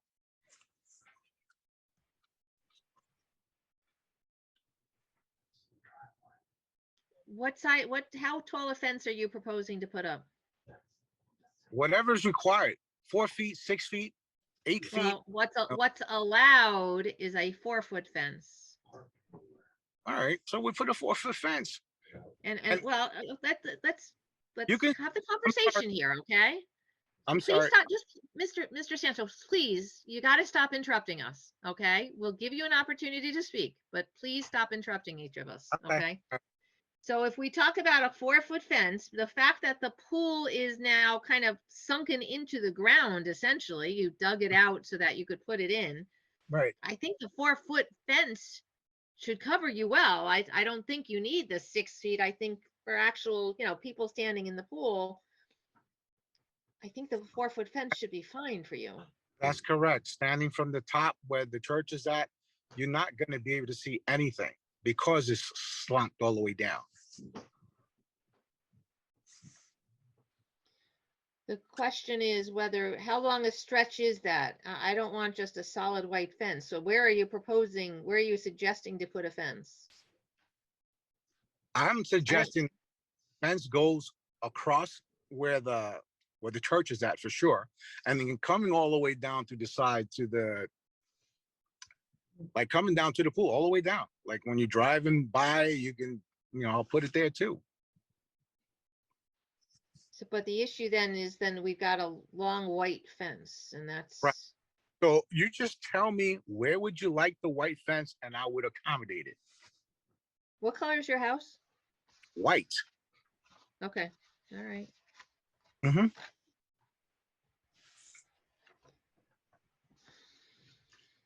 What do you guys think? I'm okay with him putting a fence there to shield the pool in, and for safety reasons as well, since it is close to the road. I think that's a good idea to put the fence there. I mean, he does keep the front of the house nice, so I doubt it's going to look sloppy. Since he bought the house, it does look a lot nicer in the front. How about the deck all the way around the pool? Well, I think if we needed to, I mean, while you were frozen, Mr. Santos was basically saying that he'll do whatever needs to be done. So I think if we wanted him to take out the deck at the front part facing the street, he had pretty much agreed he would do that. That's correct. And I think if we're gonna have a hearing, he needs to have, to substantiate this, we need to have some evidence of the topography of the property for the file. And I don't understand that. I'm sorry. What do I need to do there? Either have a survey which shows the topography, or get, as Mr. Limatone suggested, get some pictures, show us what the problem with the property is that you had to put it there. Oh, okay. Sure, no problem. I know. When I spoke to my attorney about putting the pool in the back of the house, she said that's a bad place to put it because if something were to go wrong, it'll flood right into the house. She mentioned that if I put it in the side, that's where all the water drains to a drain. So if something were to happen, all that water would go into a drain. That's why I put it at that place. Because putting it in the back of the house, it would just flood the house if something were to happen.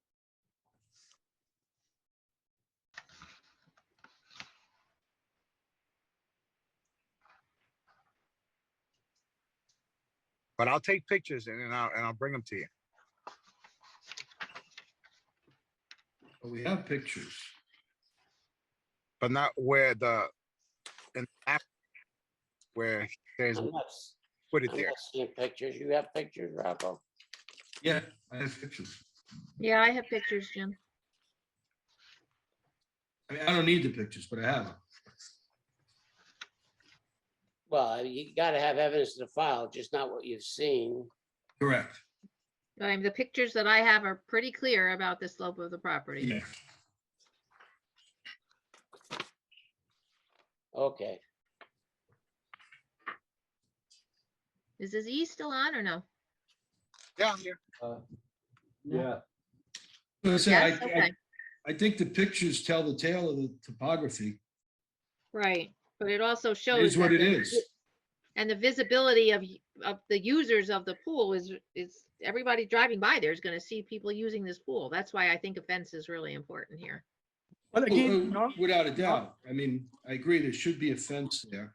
Yeah, I think, as far as, Yeah, I mean, I don't have a problem with the fence, but I think where the road comes down and it's above ground pool, anybody on the deck jumping in and out of the pool, or even the heads in the pool, people standing in the pool, you're gonna be seeing them over a 4-foot fence. Yeah, but Norma, the thing is, there are two issues for me. One is his property, he owns the road. You can't put a fence on the road. That's one thing. Second thing, there's a stone wall up there. So is he gonna put the fence on top of the stone wall? I need an updated survey to figure out where everything is, because I don't think he owns the Shenandoah Road. He does. The survey shows this. Aziz, the survey's from 2020. Okay, so if he owns it, where is he gonna put his 4-foot fence? On top of the, He has room to put it. He could put it close to the pool. There's plenty of room right on the. Yeah, he's got plenty of room. He could put it anywhere between the stone wall and the pool. That's correct. There's plenty of room. I mean, there's Like- nothing there, Aziz. There's no trees. There's nothing there. The property's really clear. That's why I think he just needs a fence just to give himself some privacy. Exactly. well, what about putting shrubbery, which will give him better privacy without a use of a fence? A what? He's saying some landscaping, some shrubberies. For security anyway. He's gotta have a fence for security. Yeah, I'm gonna do landscaping, but I don't think I want to do landscaping as part of being like a fence. I would like to put a fence for a fence. You need the fence around the pool anyway. Yeah, absolutely, because the landscaper can give way or get rotten or something, and it just be better something that's permanent. And you're gonna put all the pool equipment in the back of the house, is that right? Yeah, No, the pool equipment's in the front. It needs a variance. That was part of the application. No, but if he puts it in the back, then that issue goes away. But if I get a variance, then I don't have to move it.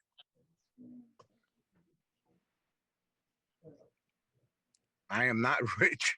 I'm doing my best. I am not rich. That's why I'm working all these long hours.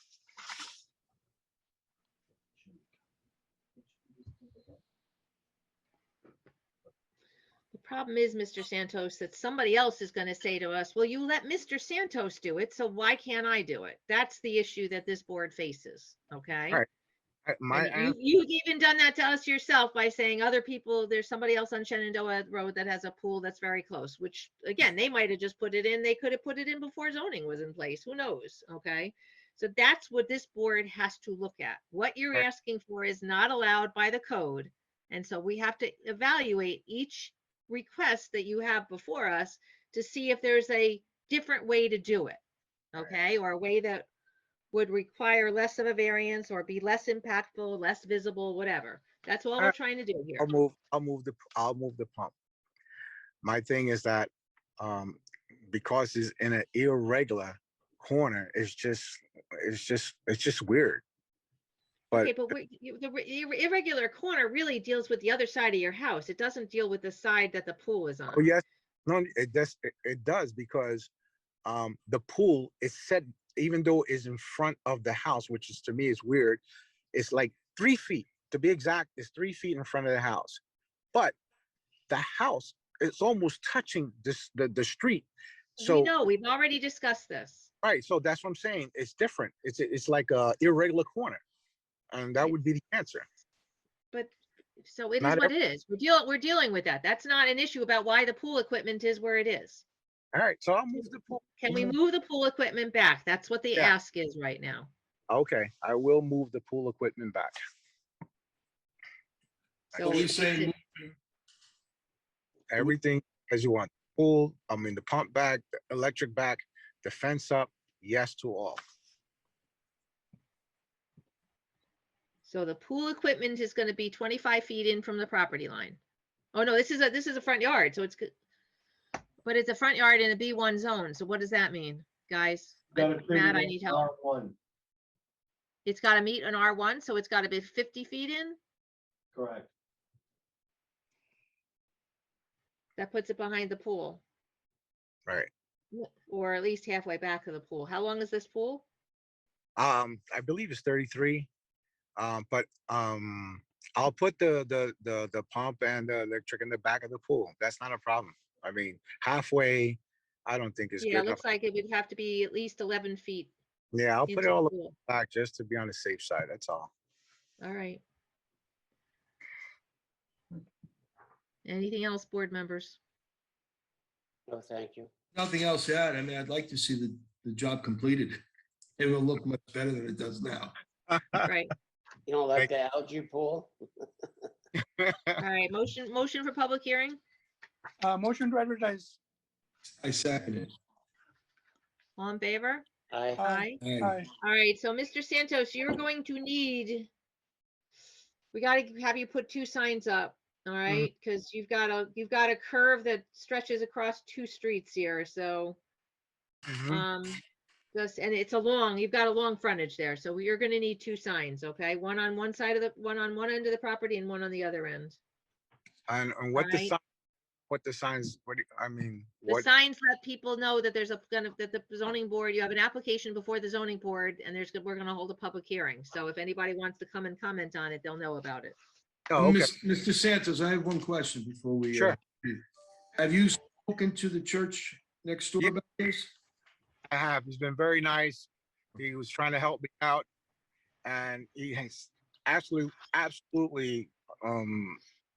had no issues with it. Okay, just curious, because that's your closest neighbor. Yeah. Thank you. And I mean, nicest guy you can talk to. Really nice. Yeah. Okay, so we're all set we'll see you next month, Mr. Santos, for the public hearing, okay? All right. Thank you. Thank you. Have a good night. How did I get that sign? I'm sorry. You gotta call Jeannie in the planning office. In the Call her planning office. sometime this week, okay? All right. Thank you. All right, take All care. right. Thank you, guys. All right. Bye-bye. So Jeannie, we need to update okay, good, update the panelists. Yeah. Okay, so item number 8, Appeal 4035, Michael Curcio, 33 Cherry Lane, Hopewell Junction, requesting a 22-foot sideline variance to allow a proposed 22-foot by 26-foot or 572 square foot addition to a pre-existing non-conforming detached garage, 24-foot sideline and 20-foot front line variance to allow an existing 23-foot by 24-foot 552 square foot pre-existing non-conforming garage and a 374 square foot area variance for a proposed 1,124 square foot detached garage pursuant to section 124-107 of the zoning ordinance and the schedule of bulk regulations. Wow. Okay. Mr. Val has joined us. So He's with Curzio. That's okay. On the application. Well, this is the first time we're seeing this application. I guess I need to understand, how old is the garage that's there now?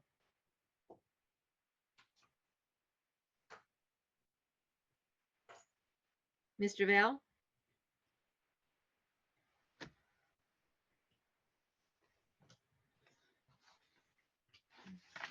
Nope, he's not. He's muted. You're muted, Mr. Val. There he goes.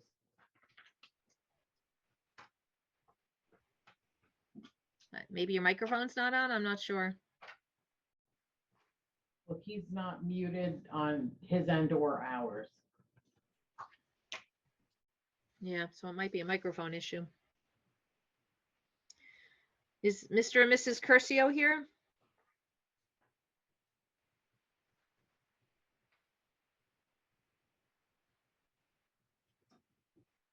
We lost Bill Hardy.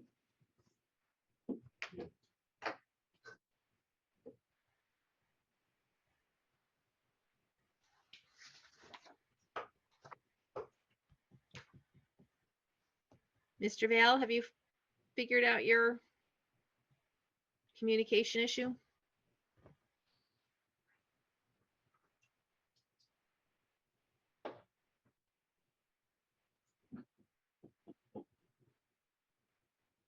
We're losing everyone.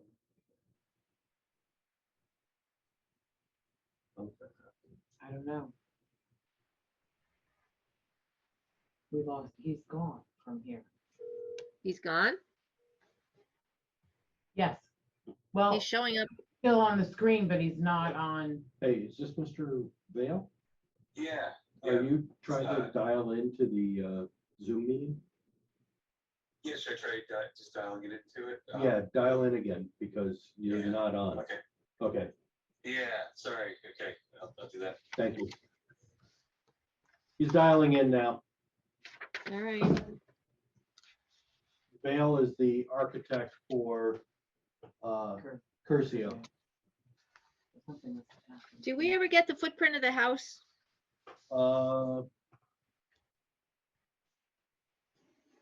Because this is a detached garage, so it can't exceed 750 or 60% of the footprint of the house. Right? The house is in the packet. Let's see. 1606. So one-story frame stone house at 1606 square feet. So 60% of that is going to be Hold on.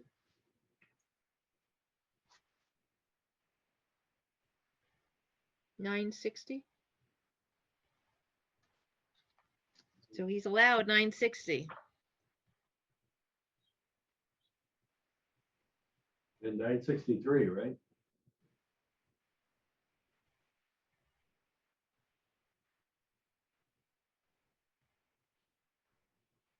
I guess if you took this extra 6 feet and did it that, yeah, I just did this 160. Okay. So we have to deal with that issue too. Yeah, so the original. Or is that the garage- 374? Yeah, the original garage is 552. New proposed structure is 572. That's So 11. combined, that's the 1124. Yeah, He's allowed 750. So he needs 374 for area variance. Got it. It's not, the way it's been written out here, it's not that clear that that's what we're doing.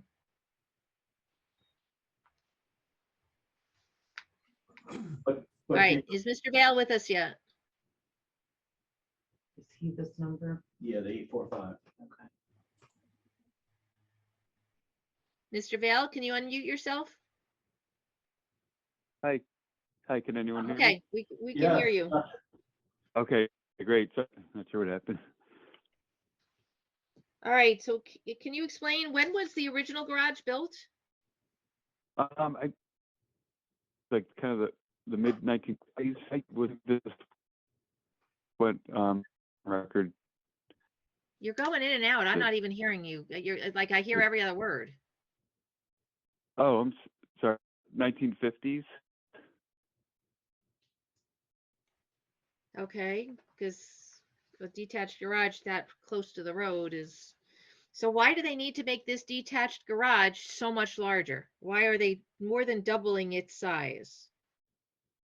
My client has he works on cars as a hobby. He's about to retire, and that was kind of his transition into retirement. Is basically he works on cars as his hobby. That's kind of the motivation for it. But we kind of looked at other options and to see really the best place for it, because a garage and the setback of the property, so that was kind of pushing it back there. So we kind of took pains 30 foot side. to kind of make it as possible from the road. We push it back behind the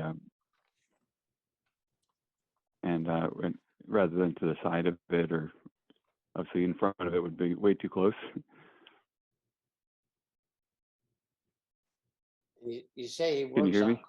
you say he works on cars. This is for his hobby on his own cars, or something he's going to be doing for money on the side? No, not for money, just on his own, classic car that he wants to work, transition into retirement. Yep. So,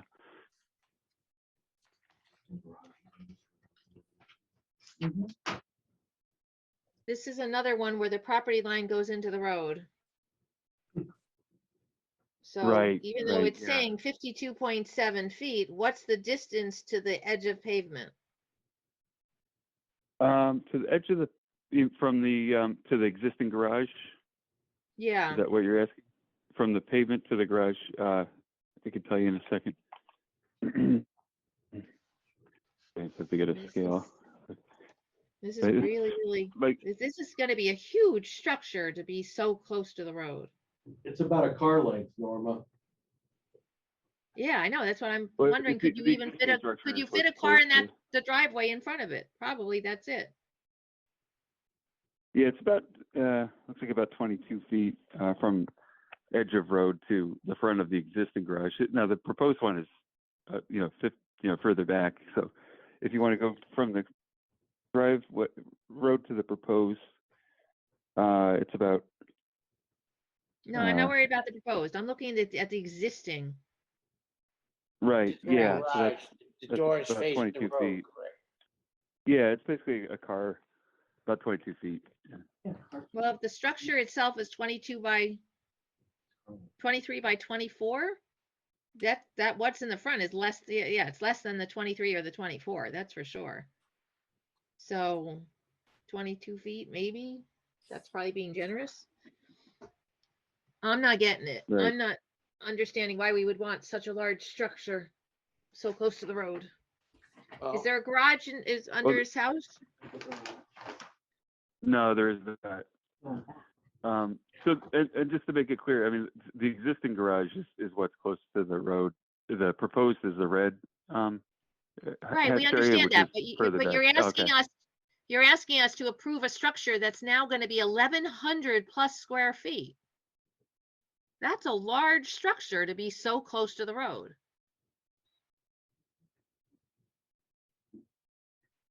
We didn't really have another option, and it's, again, it's from the street. I don't think it's gonna have much of a presence in it because, again, it is pushed back behind it. Is there screening all along here? Is there a fence all along well, here? What's in the front of the property? The front of the property I don't have any is, pictures, I don't think, on this one. yeah, there's you no should, fence. It's I think it's more, lawn, and then it's the driveway. So somebody's going to be working on cars, working when you pull on cars, you're pulling them out into the garage, into the driveway. Who's going to want to be driving by here and seeing somebody working on cars? I'm not seeing Well, this.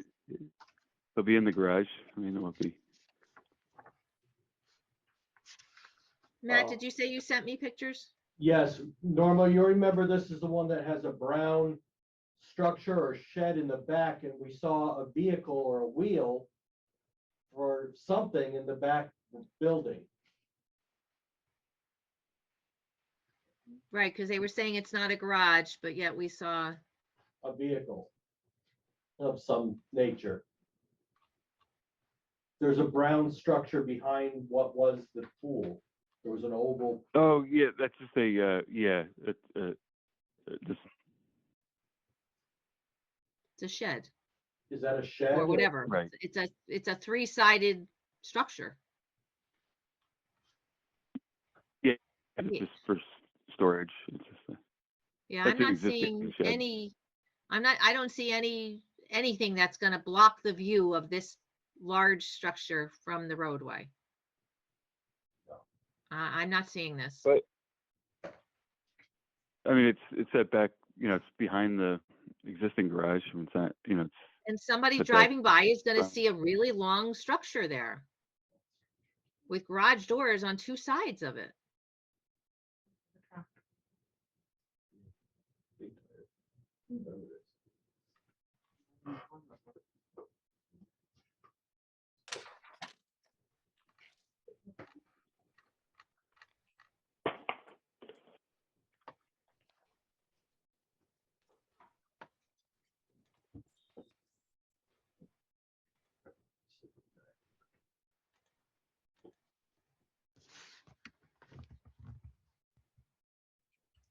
Is the new garage the proposed hobby garage? Right, yeah. And So any of the board members that have access to your email, I just sent you Matt's report with the pictures that he took. so.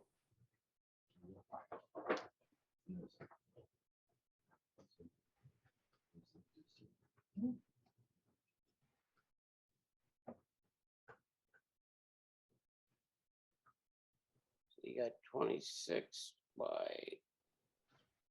I was trying to look it up online, but there's not any, there's only one picture online.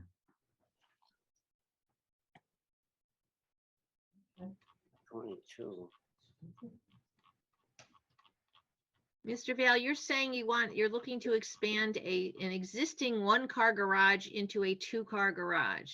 No, it's an existing two-car garage. Yeah, it's a an two existing, garage. there's Yeah, two we're bays. adding. Yeah. Right, yeah, You we're wanna adding one bay to it, yeah. But you're making a very large bay, I guess is the concern that's being expressed, and how can you? Correct. I presume he wants to be able to walk all the way around the vehicle that he's working on. Yeah, just have room for, this workbench area and, to have, room to work the vehicle. But if he really wanted this, he could shrink this down. Yeah, and that's the question. Can you somehow shrink it so it doesn't come out in the front and maybe get it more behind the existing garage? I could discuss that with them. I think, I guess we wanted to pull it forward just aesthetically, because he'd have a gable end in the front. We thought it was more aesthetically pleasing to have it, popped a little bit forward of the existing garage on that side of the, which would be the front of that new garage bay.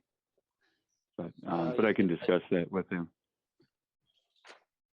Norma, did you send me that picture, those pictures? I didn't get them. I emailed them out to you guys. Yes, the issue is, sir, if you're coming down Cherry Lane, so you're right. How do you make it less visually impactful seeing the house? I mean, if you're gonna have an attached, I mean, that's probably a better location, but you are doubling the size of it for one car.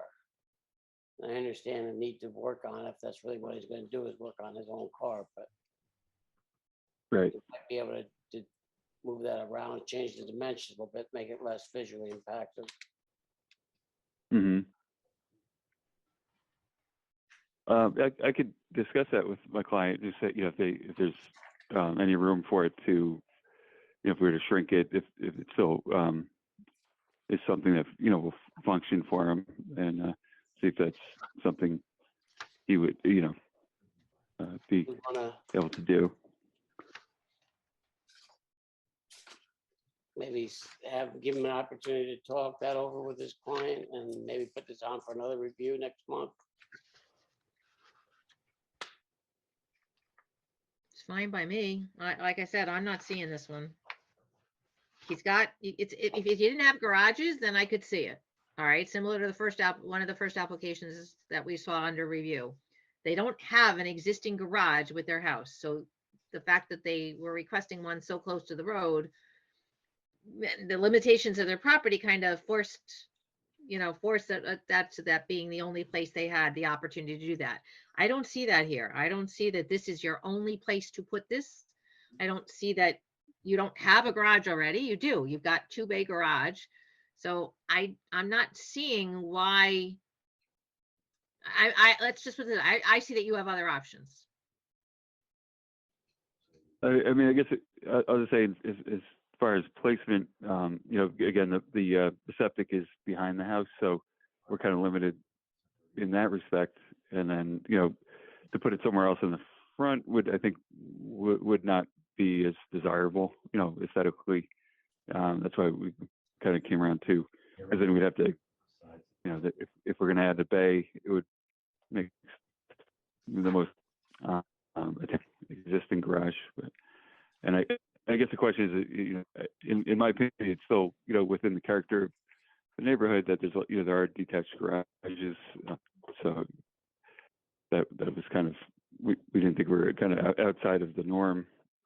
But I can, I definitely will talk to my client about if there's a way to reduce the scale of it and still, get what he's trying to achieve. If that makes it more palatable. Again, we can get letters from neighbors, so we have no objections. He's discussed it with his next door neighbor, and they haven't had any issue with it. And we can get something formal, from neighbors to state that they don't have an issue with it. That's only a piece of it, but okay. So what's on the other side of this garage? You're 7.9 feet away from the neighbor. What's there? Is it wide open again, or is there vegetation there, or a fence there, or something? I believe there is a kind of shrub area. It's not really planted, Mother Nature planted it, but there's kind of a green buffer between the properties and the neighbor's property there. It's kind of a wooded, it doesn't abut to anyone's lawn. It's all kind of a wooded area. There, the neighbor's property is further back down a driveway, so it's not, So what not anywhere near it. What's the extent of the scrub or the vegetation that's there? How wide an area is there, this vegetation? It's really just, it wasn't really planted. It's just kind of scrub. So how wide is it? It's probably, it kind of goes along the side of the existing garage, and then the neighbor's property is all wooded also on that side, and the neighbor's house is kind of in the, I guess, a westerly, I guess, let me think, that's their southeast corner of their property. So it's pretty far away from the garage. Like, it's not like there's anything close to it. But I can also, can discuss that with my client. He'd be amenable to, coming up with some kind of a planting plan there. Introducing some shrubs on that side. I can, that are more, planted, not just scrub.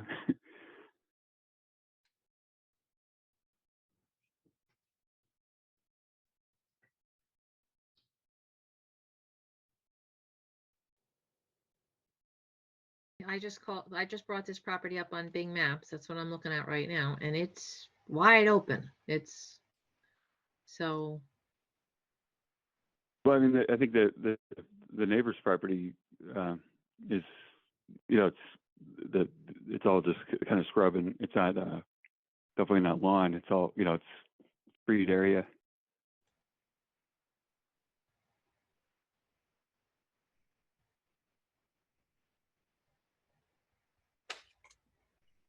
Well, I'm telling you my opinion of this, so for what it's worth. Any comments or questions from board members? I don't have anything further. Yeah, I think we need to review it next time because it's in the front of the house. It's zoned. I mean, some of it is grandfathered in. And what was the decision with the frame shed in the back? Is it being removed or is it staying put? Right now, it's existing. I mean, if it were to come, I don't know how attached my client is to it, but I mean, is that something, if we were to offer to remove it, I'm not sure he would want to do that, but I could, it's definitely something I could suggest to him if that was gonna make any difference. How big is the frame shed, by the way? The existing frame shed, don't know if I can tell you in a second. Is that the scale is? It's probably 1 to 20. It's about 12 by, probably 6 by 12, 12. 6 by 12? Yeah, roughly. I just put a scale on it quick, but.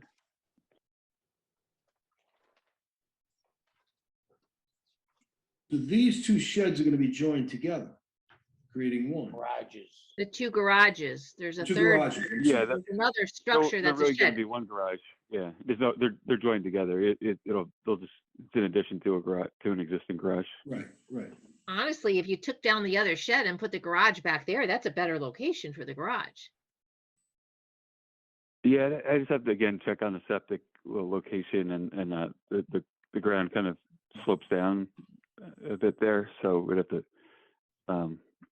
That's something we'd have to study. But It's a flat area from where a pool was demolished with a frame shed right behind it. So you're not going to tell me the septic's there.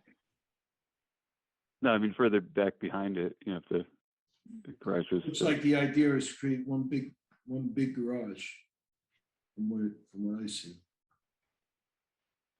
Although I guess if What's it's that? if it's a shed, it's got to be a little bit further in because the setback is 30 feet, not 15 feet for a shed.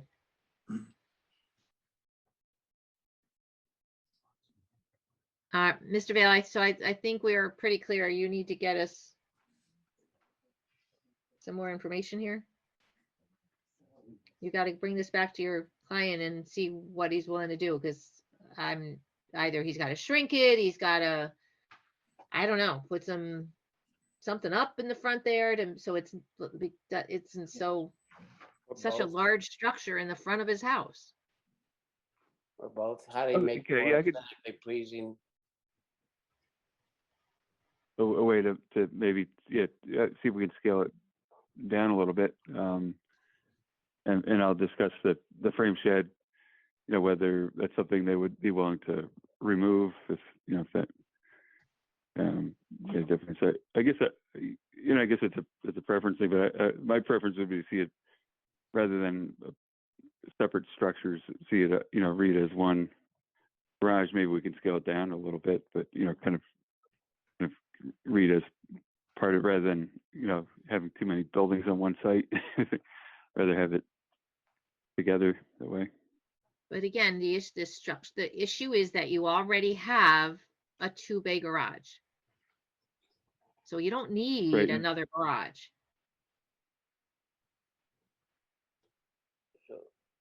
Right. Well, you can diminish size. You can look at architecturally how you can make it less imposing. Vice up for someone driving alongside, which may be changing the outline of the building, also putting up some screening along there. So there's different options. We're not telling you what you need to do. Yeah. We're suggesting that you need to look at it some more and come back with another plan. Okay. Yeah, I'll discuss it. Right. Okay, and then in order to get reviewed for the next meeting, how soon do you need some alternatives? Could it be you would need to see it ahead of the meeting, or if we come at the next meeting and submit the plans then, or? Right now, the governor's orders allow virtual meetings through June 8th. Okay, which means our May meeting is going to be virtual. So which means the staff need time to email any documents that you have or deliver them to us so that we have something in front of us. So you got to give the staff time to get stuff out to us. Okay. Yeah. That's what I wanted to know. Yeah. Okay. All right. We'll see you next month. All right. Sounds good. Thank you. All right. Okay. All right, we have 2 more applications for this evening. Number 9, 4036 Karen Lakane, 1031 Route 376, Wappingers Falls, requesting a 110-foot front line, a 123-foot left sideline, a 46-foot right sideline, and a 122-foot rear line variance to run a kennel out of the existing buildings pursuant to section 194-55.1 of the zoning ordinance. Karen, are you with us? I am. Can you hear me? Yes. Okay, so Great. Karen, my understanding is you've taken over the old Small World Daycare Center and you're now running something, I forget what, something's paused. I saw the sign the other day. It's called Muck Mansion. Must mention, thank you, And- that was it. We're gonna be doing grooming, hopefully boarding and doggy daycare.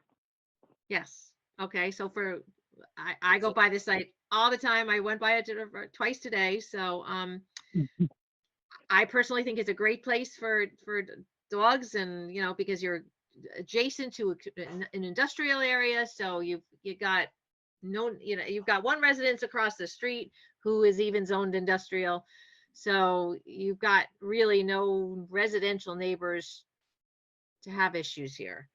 So, but because this is fronts onto Route 376 here, it doesn't meet some of the setback requirements, guys. That's why it's before us. Yeah. So, but I have really no issue with it. I think it's a perfect location for it. Thank you. I'm just looking to raise the existing 3-foot fence to 6 feet. I already have the permit. I just have to pick it up. It was issued. I just have to pick it up tomorrow. Comments or questions from board members? And when you're saying 3 to 6, that's actually the fence on the survey that's in the back corner of the property? Behind the building is existing fencing. It's been there for 20 years, and Yeah. it is currently 3 feet. Yeah, Yes, and I want to, I'm just clarifying, that's the fence you're talking about. yes, correct. Okay. That's just making sure I'm looking at this, because there's a lot on that little survey for my eyes to take in. So I don't have any other questions or anything. I'm fine. Motion to advertise. Yep, second. Thank you. All right, all in favor? Aye. All right, Karen, you'll need a sign in the front there, and then we'll see you next month, okay? Okay, so where do I get the sign? Just come to the, Call Jeannie, You're call the planning office tomorrow, and she'll let you know. Okay, perfect. Thank you. good. See you next month. All righty, bye-bye. All right, and last item of the evening, item number 10, Appeal 4037, William Hardy, 68 Brothers Road, Stormville, is requesting a 13-foot sideline variance to allow an existing 10-foot by 20-foot or 220 square foot storage shed pursuant to the schedule of bulk regulations. Mr. Hardy is with us, and you're not muted, so can we hear you? Yes. Can you hear us? Good. I Okay, we can hear you. you. Great. Okay, so tell us this is first time we're seeing your application. Tell us what's going on here. Did you put the shed up? I did. Okay, when? How long ago? We moved in 1997. I believe we built the shed about 1999. Okay. Is it visible to your neighbors? It is, and I've submitted a letter from the neighbor, signed by the neighbor, that they have no issue with the shed. I mean, Based the on fact that it's survey, been looks up there it's got for, the same issue you have. This shed is very close to your property, Yes. almost back to back.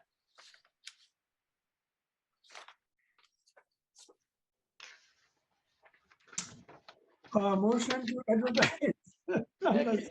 Second. yeah, I agree. Yeah. All in favor? Aye. All right, so Mr. Hardy, you'll need to get a sign. Okay. And we have the neighbor's letter with our application here, so that's great. Thank you for getting that. Okay. And then we'll see you back next month for your public hearing, okay? All right, great. Thank you very much. Have a good evening. Hey, you too. All right, folks. To As adjourn. of right now, one more meeting by Zoom, and then Michael still has to, figure out what the governor's message really means about how we proceed from there. So, motion to adjourn. Yeah, motion to adjourn already made. Second by Rocco. All in favor? Aye. Good night, everyone. Good night, all. Thank you, Good night. Jeannie and Matt. Thank you for doing this. Guys. Have a Yeah, I good had to hop in back and forth between my iPad and my computer. I don't know why. Yeah, Jeannie, the issue mine kept telling me I was timed out. That's what it was. That's the message that I kept getting, was that I was timed out. I don't know what. I don't know, and we kept getting that it was, Some kind of error message, 2008. so, yeah. Yeah. I was getting some- that initially, but once I was on, I didn't have a problem. Yeah, mine kept saying you're timed out. Your connection is timed out or something. It was weird. I've never seen that message before. And I Yeah, never I saw, never saw the one we saw either. So maybe Zoom was having problems tonight. well, that's know? what we were. All right, we wondering. want Michael back. Can I just say that? You probably want him back as much as we want him back. Yeah, definitely. If you have, Yes, if we have technical problems. Yeah, exactly. but I'm All wondering right, if guys. Zoom had issues tonight. Oh, okay, that could be. Right, 'cause- I don't know. Zoom wasn't zooming. Well, Right. because then at the end, we lost like four people, just dropped off. And then they came back on. And Bill Hardy was one of them, Okay, so. Norma, they make, yeah, just so you know, I will not be at next month's because I'm in a fire training academy. So I just okay, calendar, and that night I will be there. So so there's at least one application that needs another vote to it. I'll be there next month. So it's just two of us Okay. and maybe Jim. Well, Well, I think she was referring to the garage that Bravo was sort of in favor of. to which one? The garage. You know, if anybody knows of anybody that wants to be a board member, let me know. We still need an alternate at a minimum, but I want another board member, so. Yeah, we're gonna need. I try never to miss anything. This one's unavoidable. Understood. No, it's fine. It's fine. But again, if anybody knows of anybody that wants to be a board Sure. member, let me know, please. Get a All right. resume. All right. Well, good night. Good night, everyone. All right, good night all.